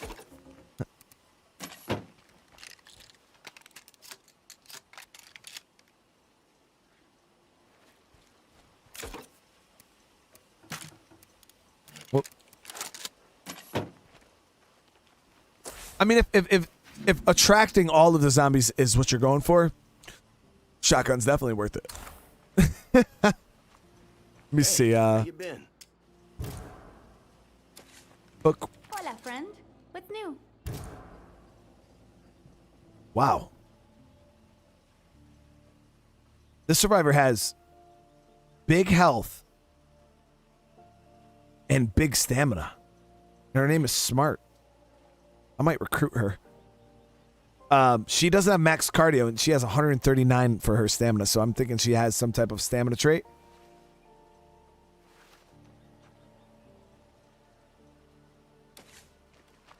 What's going on, hun? Her name is Ever. What's up? We'll grab Smart. Wait, what was her enclave bonus? Bye now. Always check and see what their enclave bonus is before you go breaking them down. Words of encouragement. That's not bad. It's, you know, keeps you awake, but I don't generally push my characters like that anyways. We're not looking for a whole flock. We're just looking for one. You. Now, the Echo Shotgun is amazing. That is the perfect lethal zone gun. One of my favorite guns. I'll show you guys that when I'm gonna hop on my Forever community here in a little bit, and I'll show you guys the Echo Shotgun. It's so good, so good. So let's get Smart. We'll actually do that here in a moment. I'll bring her back to base, and I can test more things over on my Forever community, even though it's not the beta.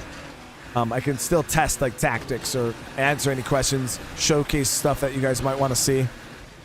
I'll show you guys the suppressed shotgun, and I'll tell you how to get it. There's 2 different ways to get it. We're almost at 300 likes, guys.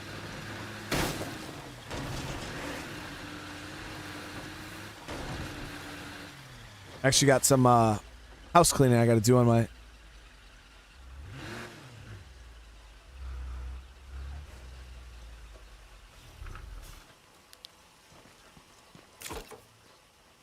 I don't like your questions. What question? Because you already know the answer to it. Me and everybody else love it. We all love it, Caspi. It's delicious, dude. I don't have time for this crap. Wow. Fuck you too then. All right, so we messed around here a little bit. We've seen, like I said, I think the cool thing is this, the threat increasing the rate in which shit goes. Now, I want to max this out and see how fast we can really get shit going, but it would require me to move into a bigger base. All right, here we go. Give me a couple seconds, guys. I'm going to swap out. If you guys are ever wondering, if you own the game on Steam and you want to get into the beta, it's literally this simple. You come down to properties, like on your State of Decay 2, you'll click here where it says betas, and you'll have, yours will generally say none like this, but you click the drop-down menu right here, it'll say Lab Tech Beta Public Test Round. You literally just click that, and that's how you get into the beta. But now I'm just going back into the live game, so I just go back to the none. And now the beta communities and your normal communities are completely separate. So you got to watch that. When will State of Decay 3 get released? Probably be a couple years if I were to take a guess. Nobody knows, though. I don't even think Undead Labs knows when State of Decay 3 is going to get released. You know, they're probably still building, trying to figure out the systems and shit like that. I highly doubt they want to slap a release date on something that they don't even know what the hell's going on with it yet. How ambitious they're going to get with it. They're probably still like planning, building systems, building features, getting used to working with engines and shit like that. I highly doubt they even have a release date planned. Hey, but B-Hop, hey, man, thank you so much for the sub. I do appreciate that. No, we're not doing The Witcher today. I think we did The Witcher last night, right? After this, we're going to be playing some Horizon, the DLC, the Frozen Wilds DLC. We're getting close to beating it, so we're going to keep chewing through that. And then if we got a little bit of time after that, we'll probably do some Dark Souls.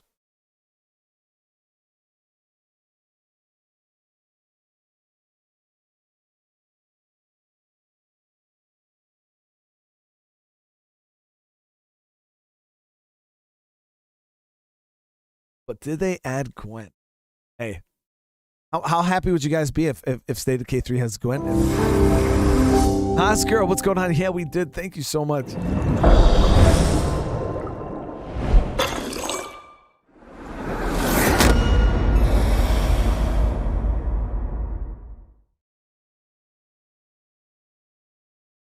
Yeah, you know what I mean? Like, a lot of people are asking that, about a release date for State of Decay 3. Now, put yourself in this position. Imagine you're making something and it's super in depth and you got a lot of things that you have to add to it. If somebody came up to you while you were like, I'd say maybe like 20-30% through making it, if somebody came up to you and said, hey man, when do you think this is going to be done? You're going to look at them like, I don't fucking know, dude. Like, yeah, I when it's done, you know what I mean? That's the answer I would give. It's done when it's done. It's really hard for a game company to tie themselves to a release date. Like right now, if Undead Labs said State of Decay 3 is going to come out in June of 2024, they just created a deadline for themselves. They added that pressure. They added that, okay, we got to go, which is never a good thing for a game company or a game studio. Nobody wants that pressure. So right now, because they have not committed to a release date, they don't have to worry about that pressure. Now, unless they have some type of internal, thing with Microsoft, that Microsoft's saying, hey, we want the game out by, this point, maybe, but the second they go and they say something like Dying Light, you know what I mean? Dying Light delayed the game twice because I feel they came out too soon. They gave a release date. They tried to stay true to that release date. Once that release date got close, they're like, no, we can't do it. They pushed the game. I think it got pushed to December. And then, because I think it was supposed to come out originally in April of 2021, wasn't it? Of April of this year, or April of last year. And then I think it got delayed. And then they ended up, or I think it was April of this year, and then they pushed it to December. And then it got delayed again to February. So it's like when game studios commit to a date, it makes things harder. But I would rather a studio take their time and release the game when it's ready than try to keep up with a release date. It just doesn't make any sense. You know what I mean? You're going to end up like Cyberpunk, a game that big ambitions, and then they just didn't let it cook long enough. They released it too soon. Hey, Blitz, with the donation again, thank you so much. I really do appreciate that. All right. So I know my Forever community is actually hurting on supplies right now, guys. So that's going to be one of the things I focus on right now. I've been neglecting the shit out of my group. Exactly. Deadlines mean make broken games. Exactly. Hey, get them hearts in the chat for Blitz. There they are. Let's do it. All right, I'm gonna hop on a survivor here. So this is my Forever community, guys. We got some heavy hitters in this group. So we're gonna actually grab Chen here. She's our one of our red talents. I think I have 3 red talents in this group. She has some interesting weapons on her right now. Oh yeah, I forgot I have my CNC mill here. Oh, I did get materials last episode. Okay, good. Or I did that at some point. I think I did it on Twitch. I don't remember when I did that, but we did. All right, let's activate the CNC mill again.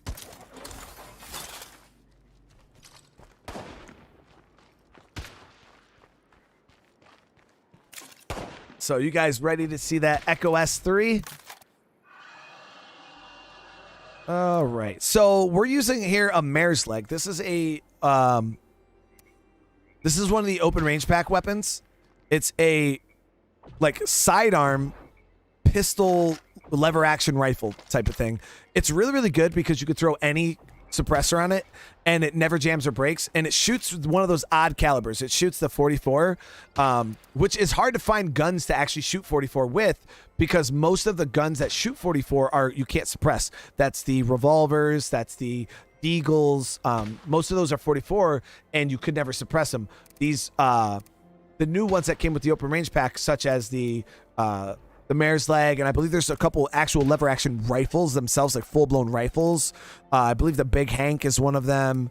All of those can be... I don't really have too many of the lever action rifles, actually, right now. I got this lever action shotgun, but yeah, I don't really have any lever action rifles. But yeah, oh, here we go. I have the scoped Big Hank, so this shoots 357, and you can suppress it. So I think the lever actions are pretty cool. My people keep saying, look for a bigger base. This is the biggest base on in the map. We'll go ahead. We'll grab some energy drinks. Healing.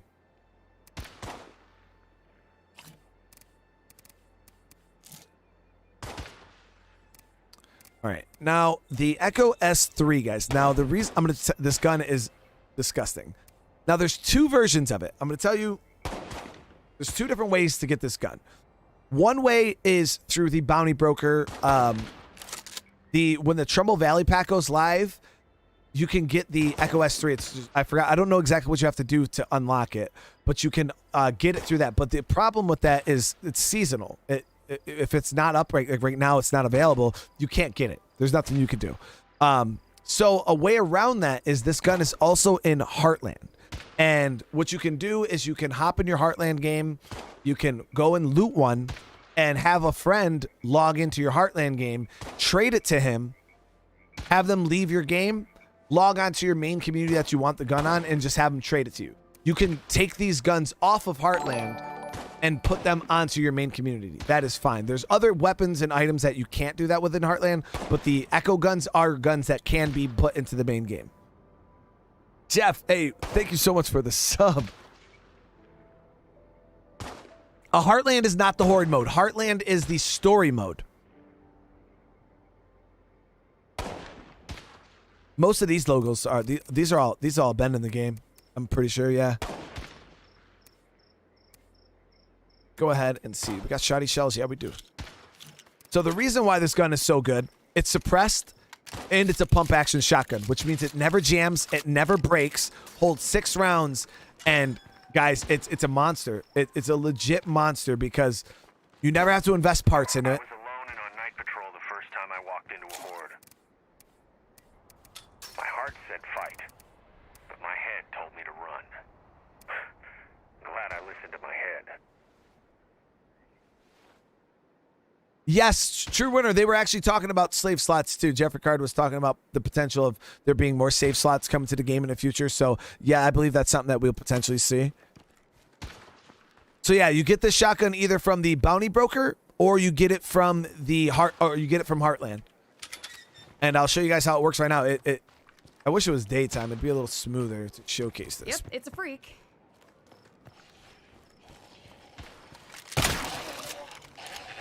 Now, granted, it's still a shotgun, and it still makes a little bit of noise, but as you guys can see,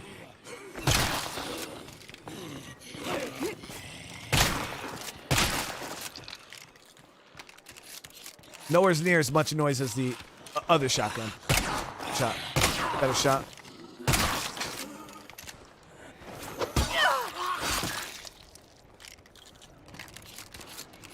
Juggernaut? Watch it, Juggernaut!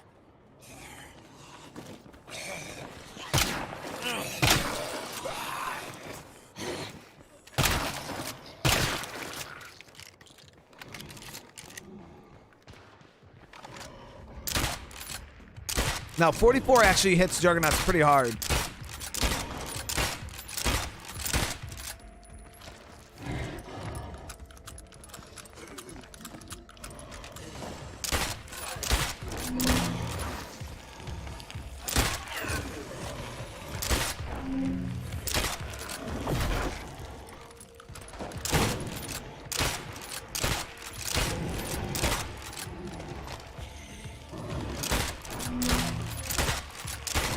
I should reload. And pop goes the weasel.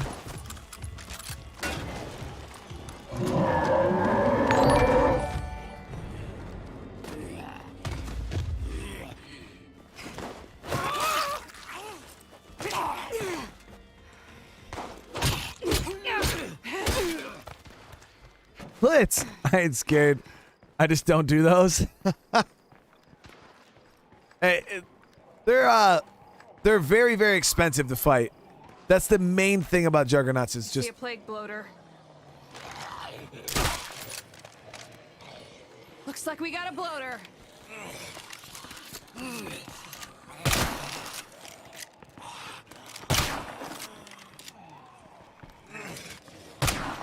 That cloud would kill me dead. As you guys can see, I love this damn shotgun. And it makes, like I said, shotgun ammo, at certain points of the game, you have a ton of it. You know what I mean? But there's really no viable way to spend it. And if you get your hands on one of these, yeah, you're gonna be able to. You'll definitely be able to use your shotgun in lethal. Especially if you have somebody with the sharpshooting skill, and you get all that penetration. It's so good. Oh, so kids asking why do they turn green like that? That is because of the Heartland Haven or the Haven device that you unlock from the Trumbull Valley story mode. I have it installed at my base, which it's super good.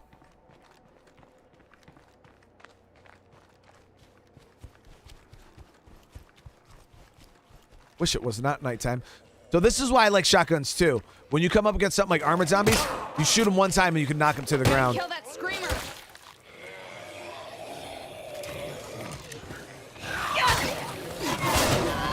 They'll go back.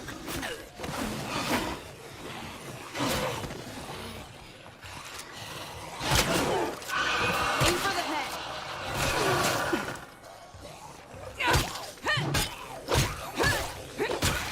Getting low on that.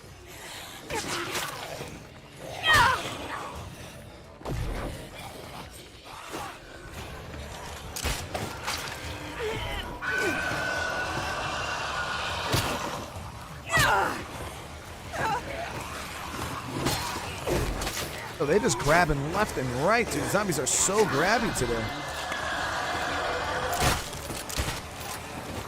So Ray is a good shotgun mode. I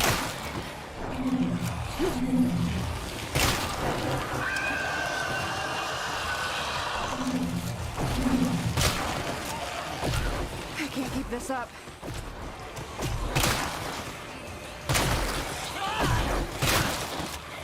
And you see, it just really, really wrecks.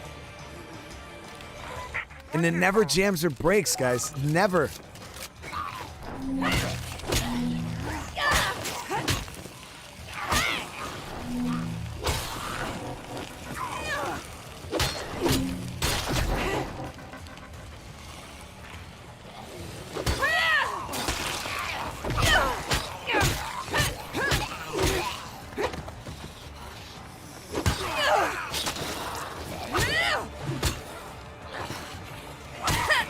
Can't do it.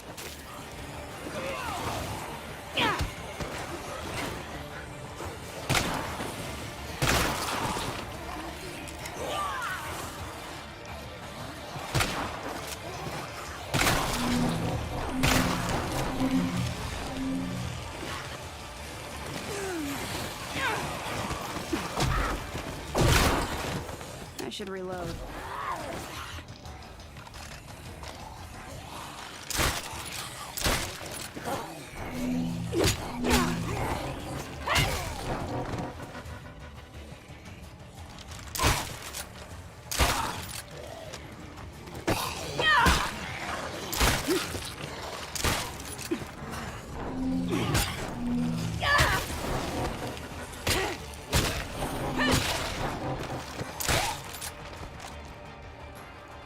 Wonder if we'll get rid of the wine stain.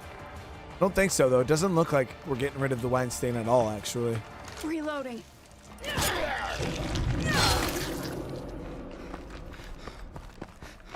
Yeah, when the zombies don't have legs and you do the grab push, instead of pushing them. You just throw them like a sack of rice. It's pretty hilarious.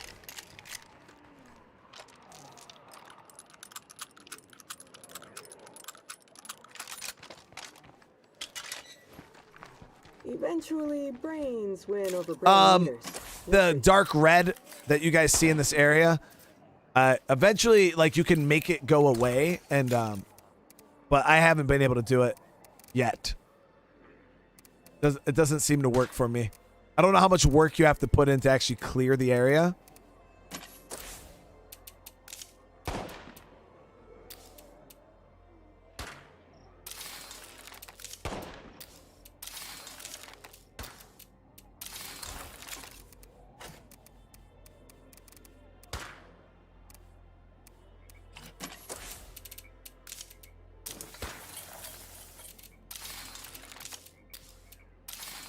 Got a lot of food. Holy crap.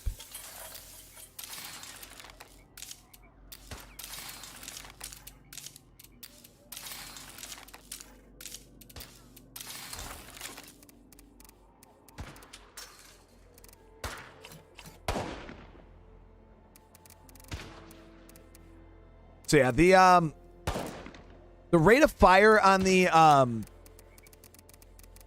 these two guns is a little slower, so it's a little harder, but this secondary is it's the mare's leg. It's like a sidearm that is a lever action. I wish it was daytime we could see, but sun should be coming up here shortly. At least we hope. So many rucksacks here that we haven't looted yet. Oh, fuck me. That juggernaut's got the plague.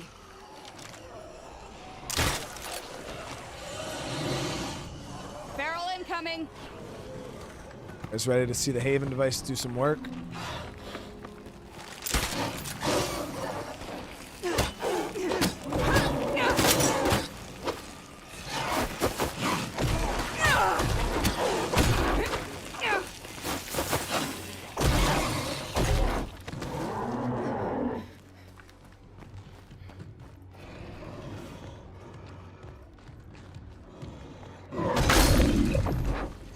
There it is.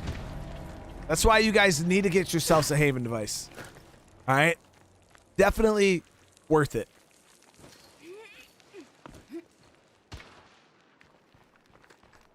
Yes, I believe the mare's leg is a bounty broker weapon. Yep, it's from the open range pack. There's a lot of cool weapons in that pack that I'm a huge fan of.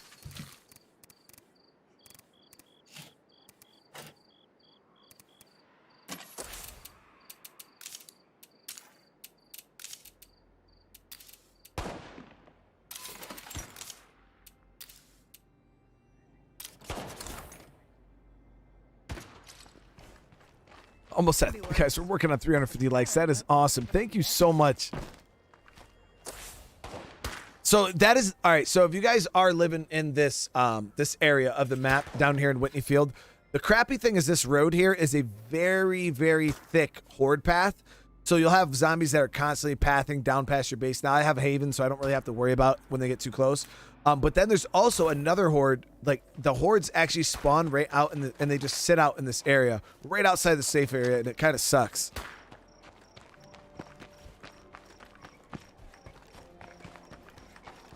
Piders, what's going on? I appreciate that, man.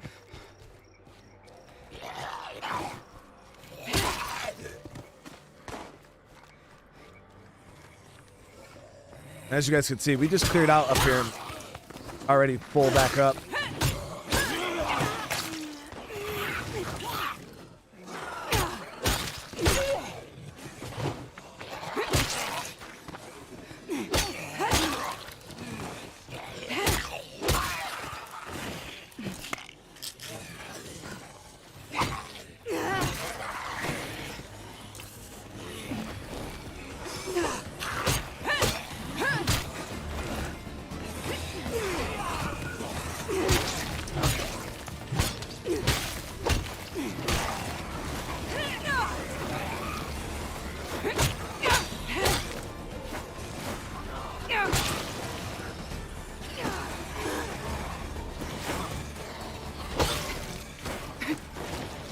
family, son. Kevin, dude, with the membership, welcome to the family. I appreciate that, bro.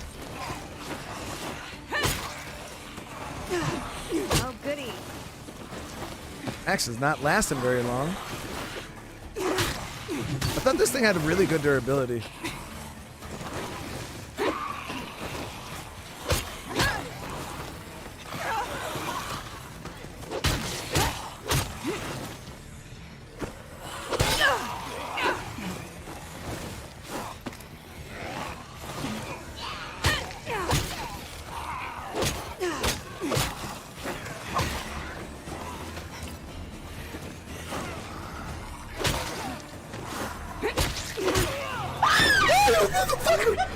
Dude, thank you so much, man. Hold on, give me a second. I'll try to read that. Barrel incoming.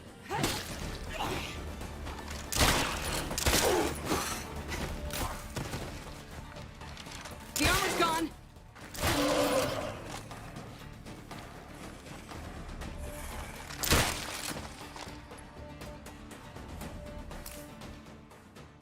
Been watching all your streams for a while now. Have your respect to all you've done to build up your friendly community. Much love, and I hope for career on YouTube is well deserved. And thank you for your service. Hey, kiddo, thank you so much for that. I really do appreciate it. And Kevin, again, man, thank you so much for the membership. Welcome to the family.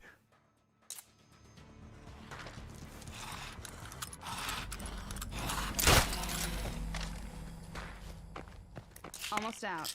I can't believe how fast this axe. I mean, I don't remember exactly how much I used it last episode either, so I can't really say whether it's breaking down fast or not, but I expected a little more out of it than, you know what I mean?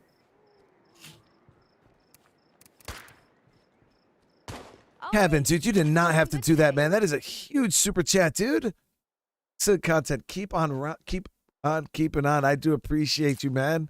Guys, hearts in the chat for all of the love. I really do appreciate it. Been playing Dismantled, like a low-grade version of Pioneer. I've been looking. I wanted to try that game. Are you saying it's pretty good? So I seen somebody saying something earlier about the RTX Extermination Blade. I have one. I don't know who has it though. This right here is one of my favorite bladed weapons, guys. I don't know why. It just, first of all, the durability in it is awesome. I find it to be very, very durable. And I feel like it has really high kill potential compared to like what it says it has. Let me see.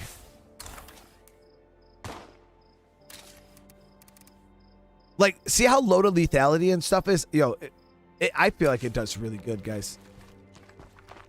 We'll try it out right now.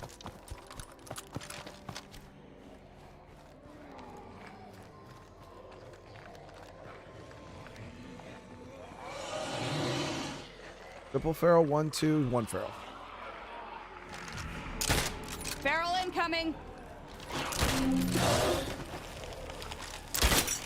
The armor's gone.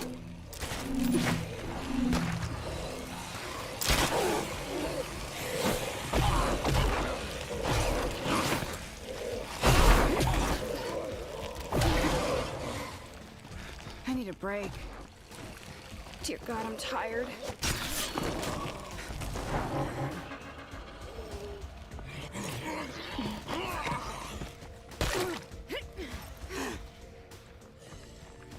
All right, should be able to get into a fight now. Show you guys how much work you can put in. Yo, the trench tool puts in work, guys.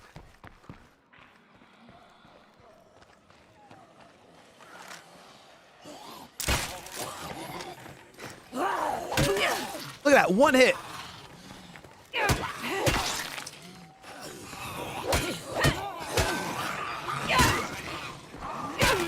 Good grab, Swaybe.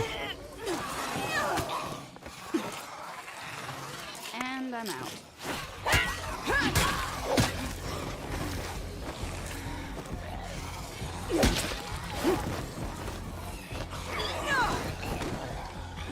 Fuck, it's still kicking.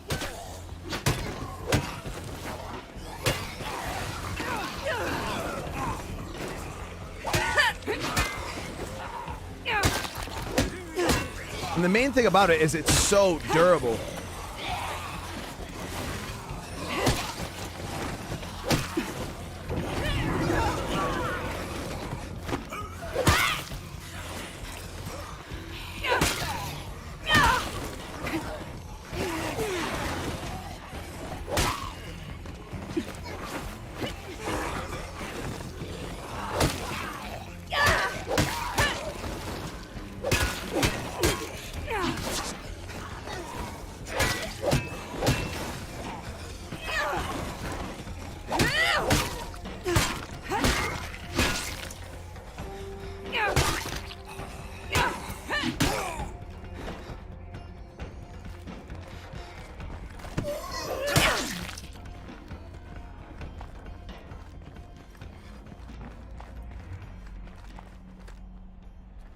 Yeah, I don't know. I personally, I just love the weapon. It's very, very satisfying. The clank that it gets. You know what I mean? Yeah, this character has sword. What's a red talent? So they have everything.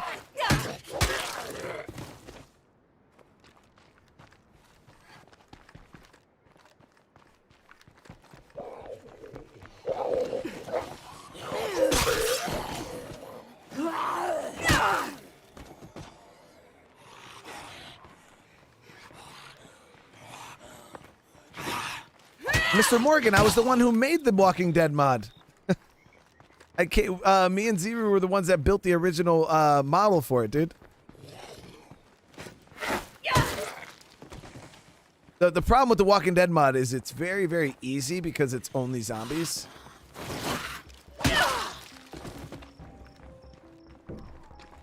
Gotta kill that screamer.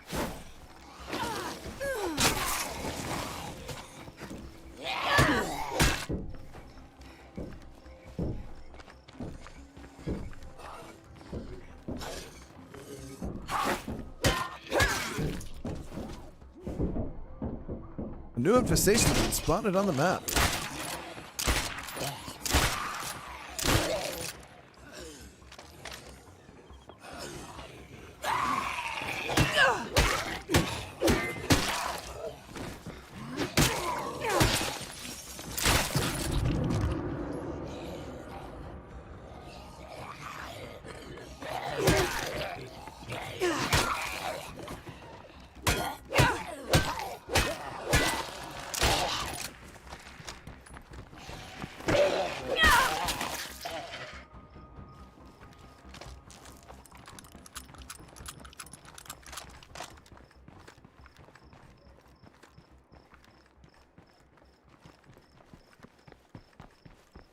Yeah, the RTX Extermination Blade is pretty good. I have a survivor with it. My only thing is I don't know how... Yo, Don't breathe any of that. quite a few hordes spawning over there. Like, what the hell?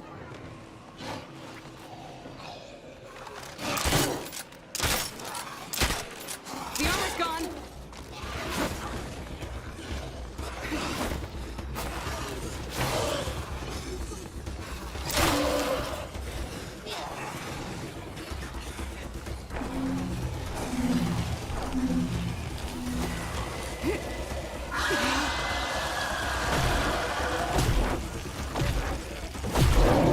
Bloater. That cloud would kill me dead.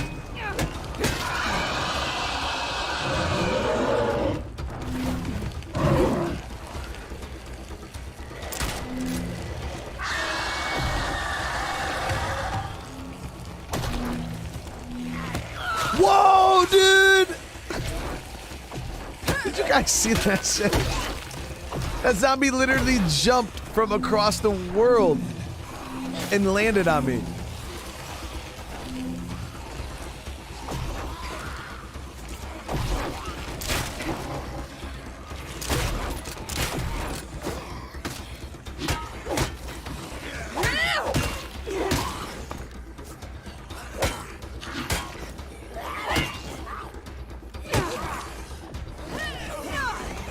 That's not gonna happen.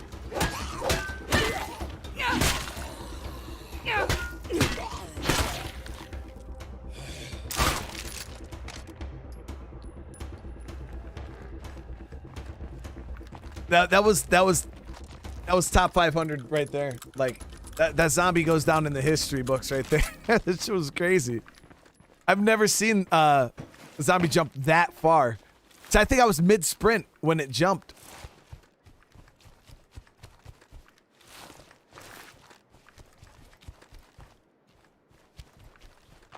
So let's see. So as you guys can see, we're working. I've been killing a bunch of zombies in this area, and you can see the area's kind of a little bit lighter than this dark red area. The feral in training.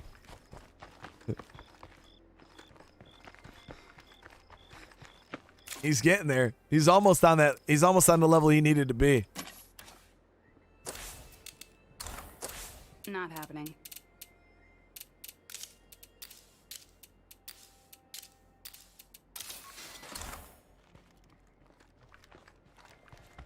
Yeah, you gotta be careful out here, guys. These zombies are all doing new things. But you guys see what I'm saying? Like, this area just spawns so many zombies. It's like infinite amount of zombies. Yeah, it worked.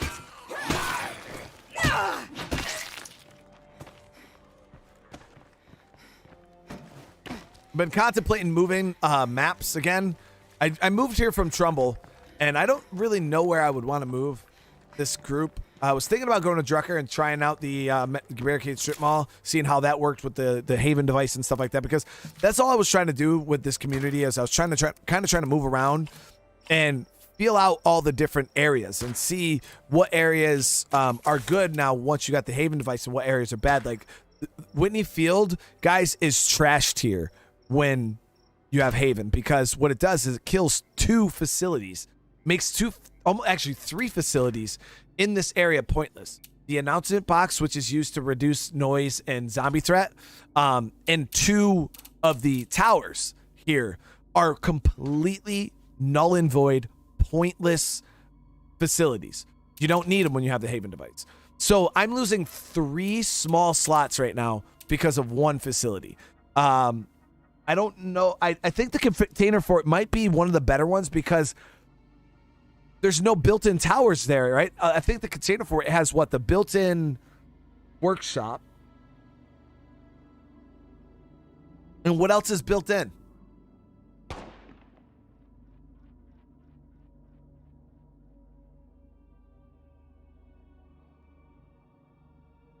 And built-in beds. That's it. So if that's the case, Whitney Field would probably, or Container Fort would probably be way better than Whitney Field.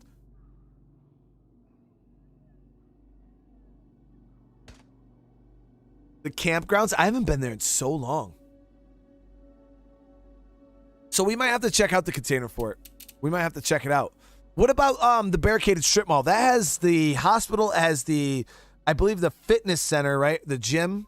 Does that one have the gym? I know it has the built-in, I think it has a built-in kitchen, a built-in hospital. It might have a built-in rooftop watchtower.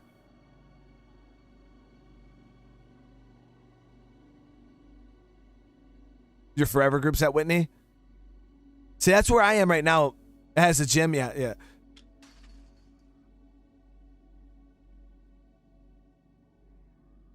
So maybe I will check out. Has a latrine too. That's pretty legit. I might check out Container Fort. I think Container Fort out of all of them is the most customizable. I think it has the least amount of built-ins. Adam A, I appreciate you for popping a. Back to the shadows you go, man. I appreciate you for stepping out and hanging out with us for a little bit. Clear out this Infestation really quick. Now, the only downside, though, is when it comes to leaving a map, you don't get reimbursed influence. So I'm going to lose so much influence.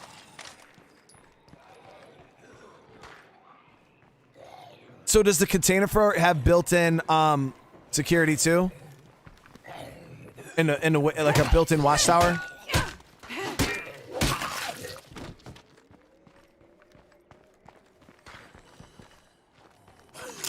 Good shot. Better shot. Looks like that screamer's about to barf.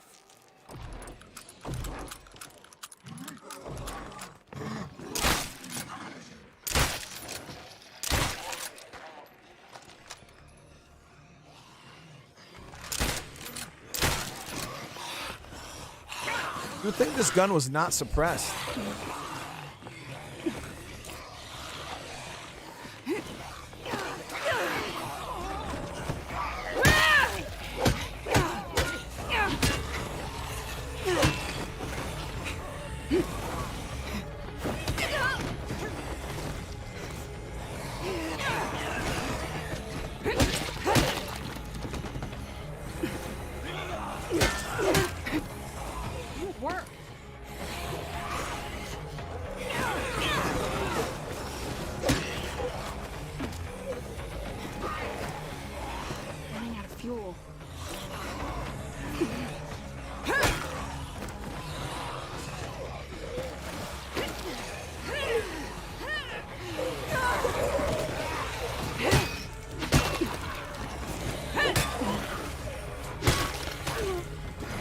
That's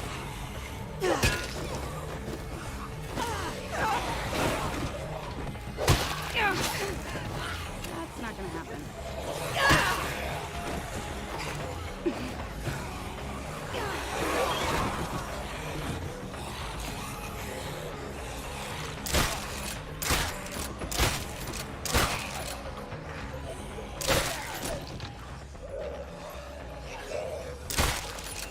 Time to reload.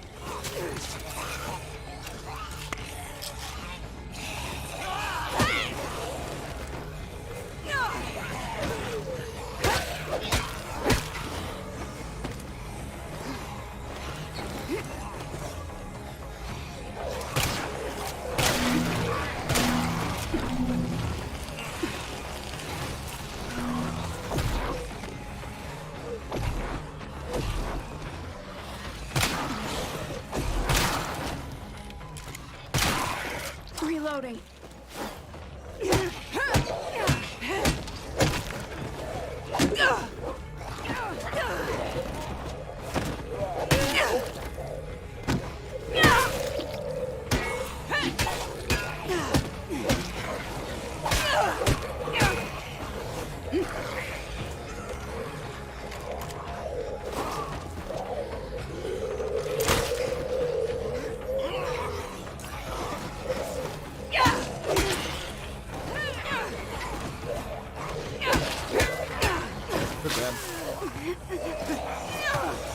Last one left. I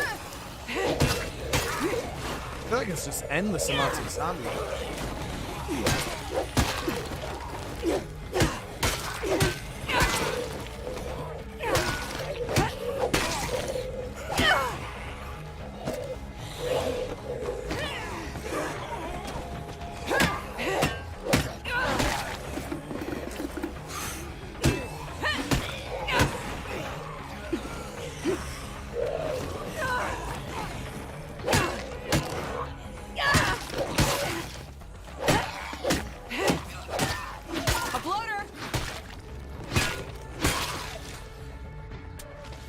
Really?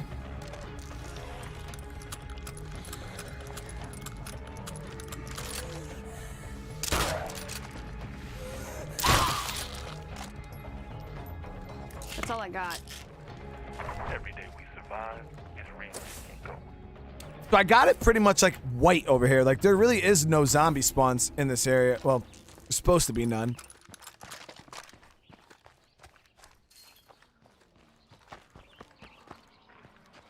The zombie density shit here. Uh-oh, that's a feral.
not gonna happen.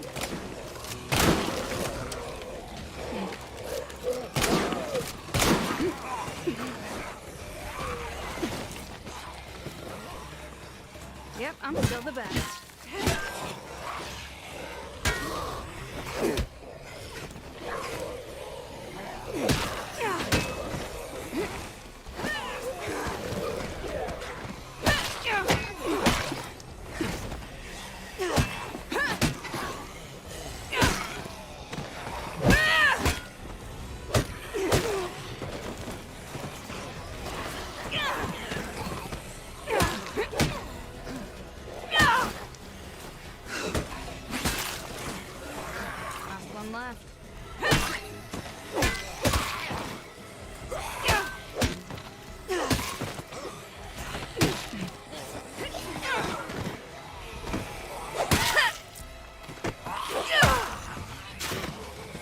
Just got grabbed on the leg.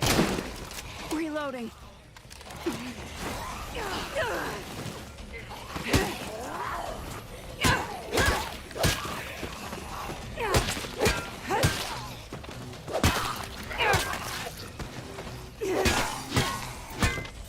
Nice, we maxed out here with them.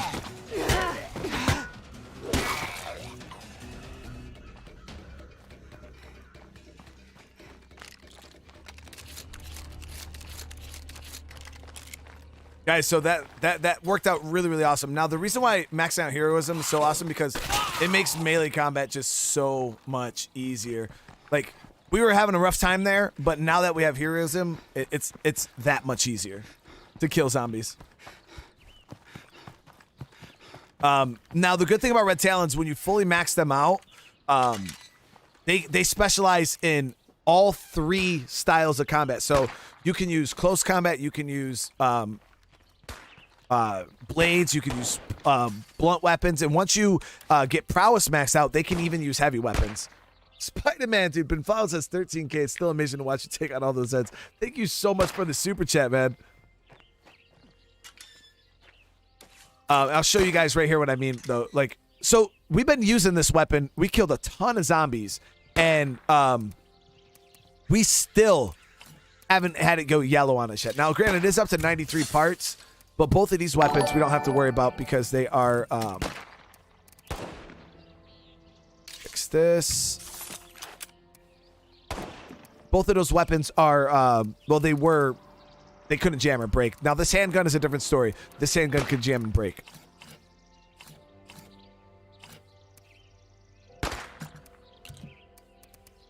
Bring some 9mm. Almost to 400 likes, guys. Thank you so much for that. Seriously. It's huge. It's huge. Try moving to corner office with Haven device. Might not need any defense. Oh, goo. Man, I have something against that. I just have something against that place, man. I hate it. I hate it.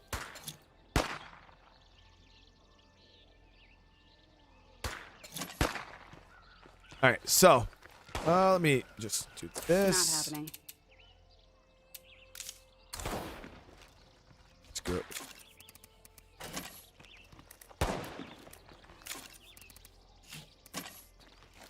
So I'm going to show you guys here. I don't know if this area will even have zombies anymore. We've been clearing the shit out of it, but...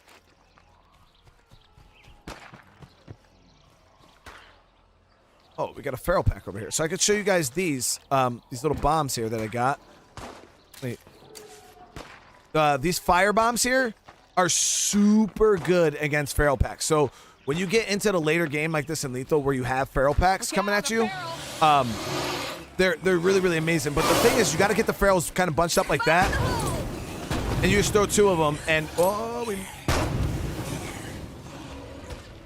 and it just kills them.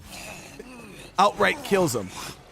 But yeah, these fire bombs are the best way to deal with feral packs. All right, so now Gotta kill that screamer. we have the better melee. Barrel incoming.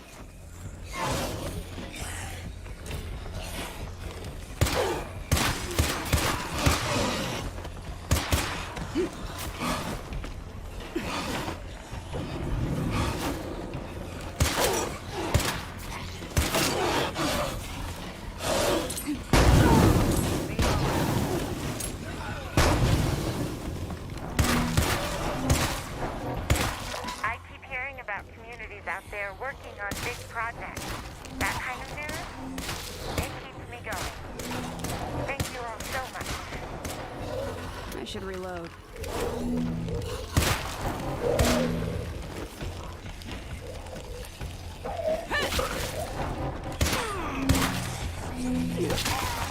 But we get the front execution there. So good, guys. Last one left. It's a fire bomb, not a fuel bomb. The fuel bombs are the ones you craft in your fuel bombs are the ones you craft here in your workshop. These are fuel bombs. Fire bombs are the ones you get from Daybreak. You actually call in the Daybreak Prestige Trader, and you can buy a let me see. Do I have mine installed right now? I don't know if I even have mine installed, but you buy a Red Talon like crafting station off of them, and once you install that Red Talon crafting station, it allows you to craft yourself some of the fire bombs, or you can just buy the this is the Independence crafting. Yeah, so I don't have mine installed right now, but yeah, you can go ahead and get your hands on one of those stations. They're amazing, guys. They're amazing, those fire bombs. Now, they're a little expensive to craft, Kill me dead. but they're really, really good. Good hit, dude. Good grab, dude.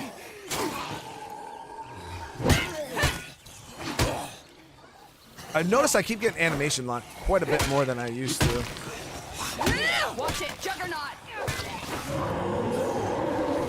Always gotta be a juggernaut. Yeah, no, that's not a thing.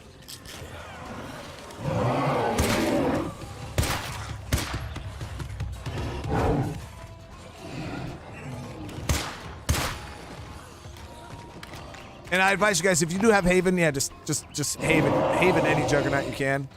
Save yourself some ammo.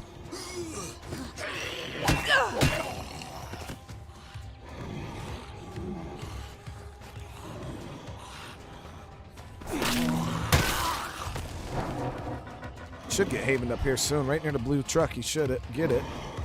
There it is. Now Juggernauts take like 10 to 15 seconds to die, but you could just sit here and just.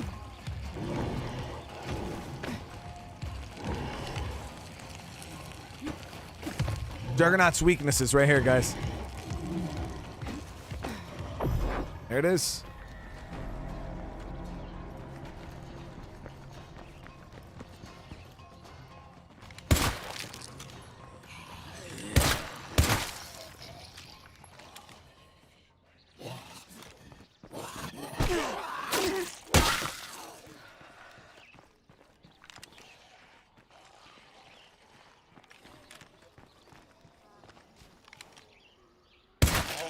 Yeah, but the amount of hordes that spawn right near your base, it's actually kind of crazy.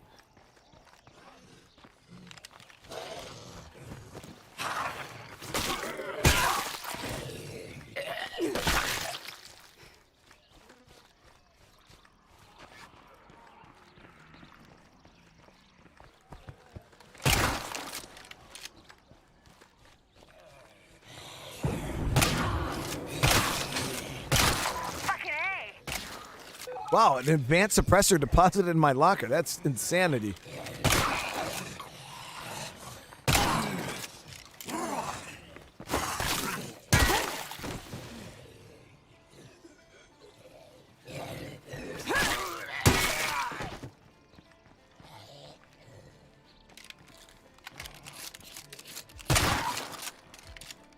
Told you, Guru, man. I've gotten rusty, dude. Guru invited me to play with him, and one day he was streaming. I was doing stuff with my daughter, so I couldn't hop on. But they were trying to invite me to frickin' participate in one of their insane-ass challenges. I was like, bro, I can't do that shit. I'm watching these guys. I'm like, I'd be dead so goddamn quick.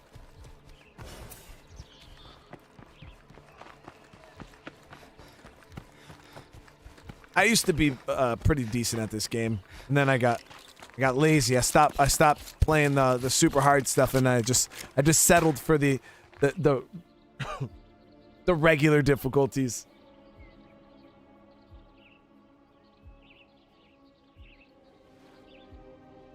But guys, we're gonna take a break here. I'm gonna hop off. I do appreciate you guys for popping in, hanging out, watching some State of Decay today. I know it was long overdue. I had a great time.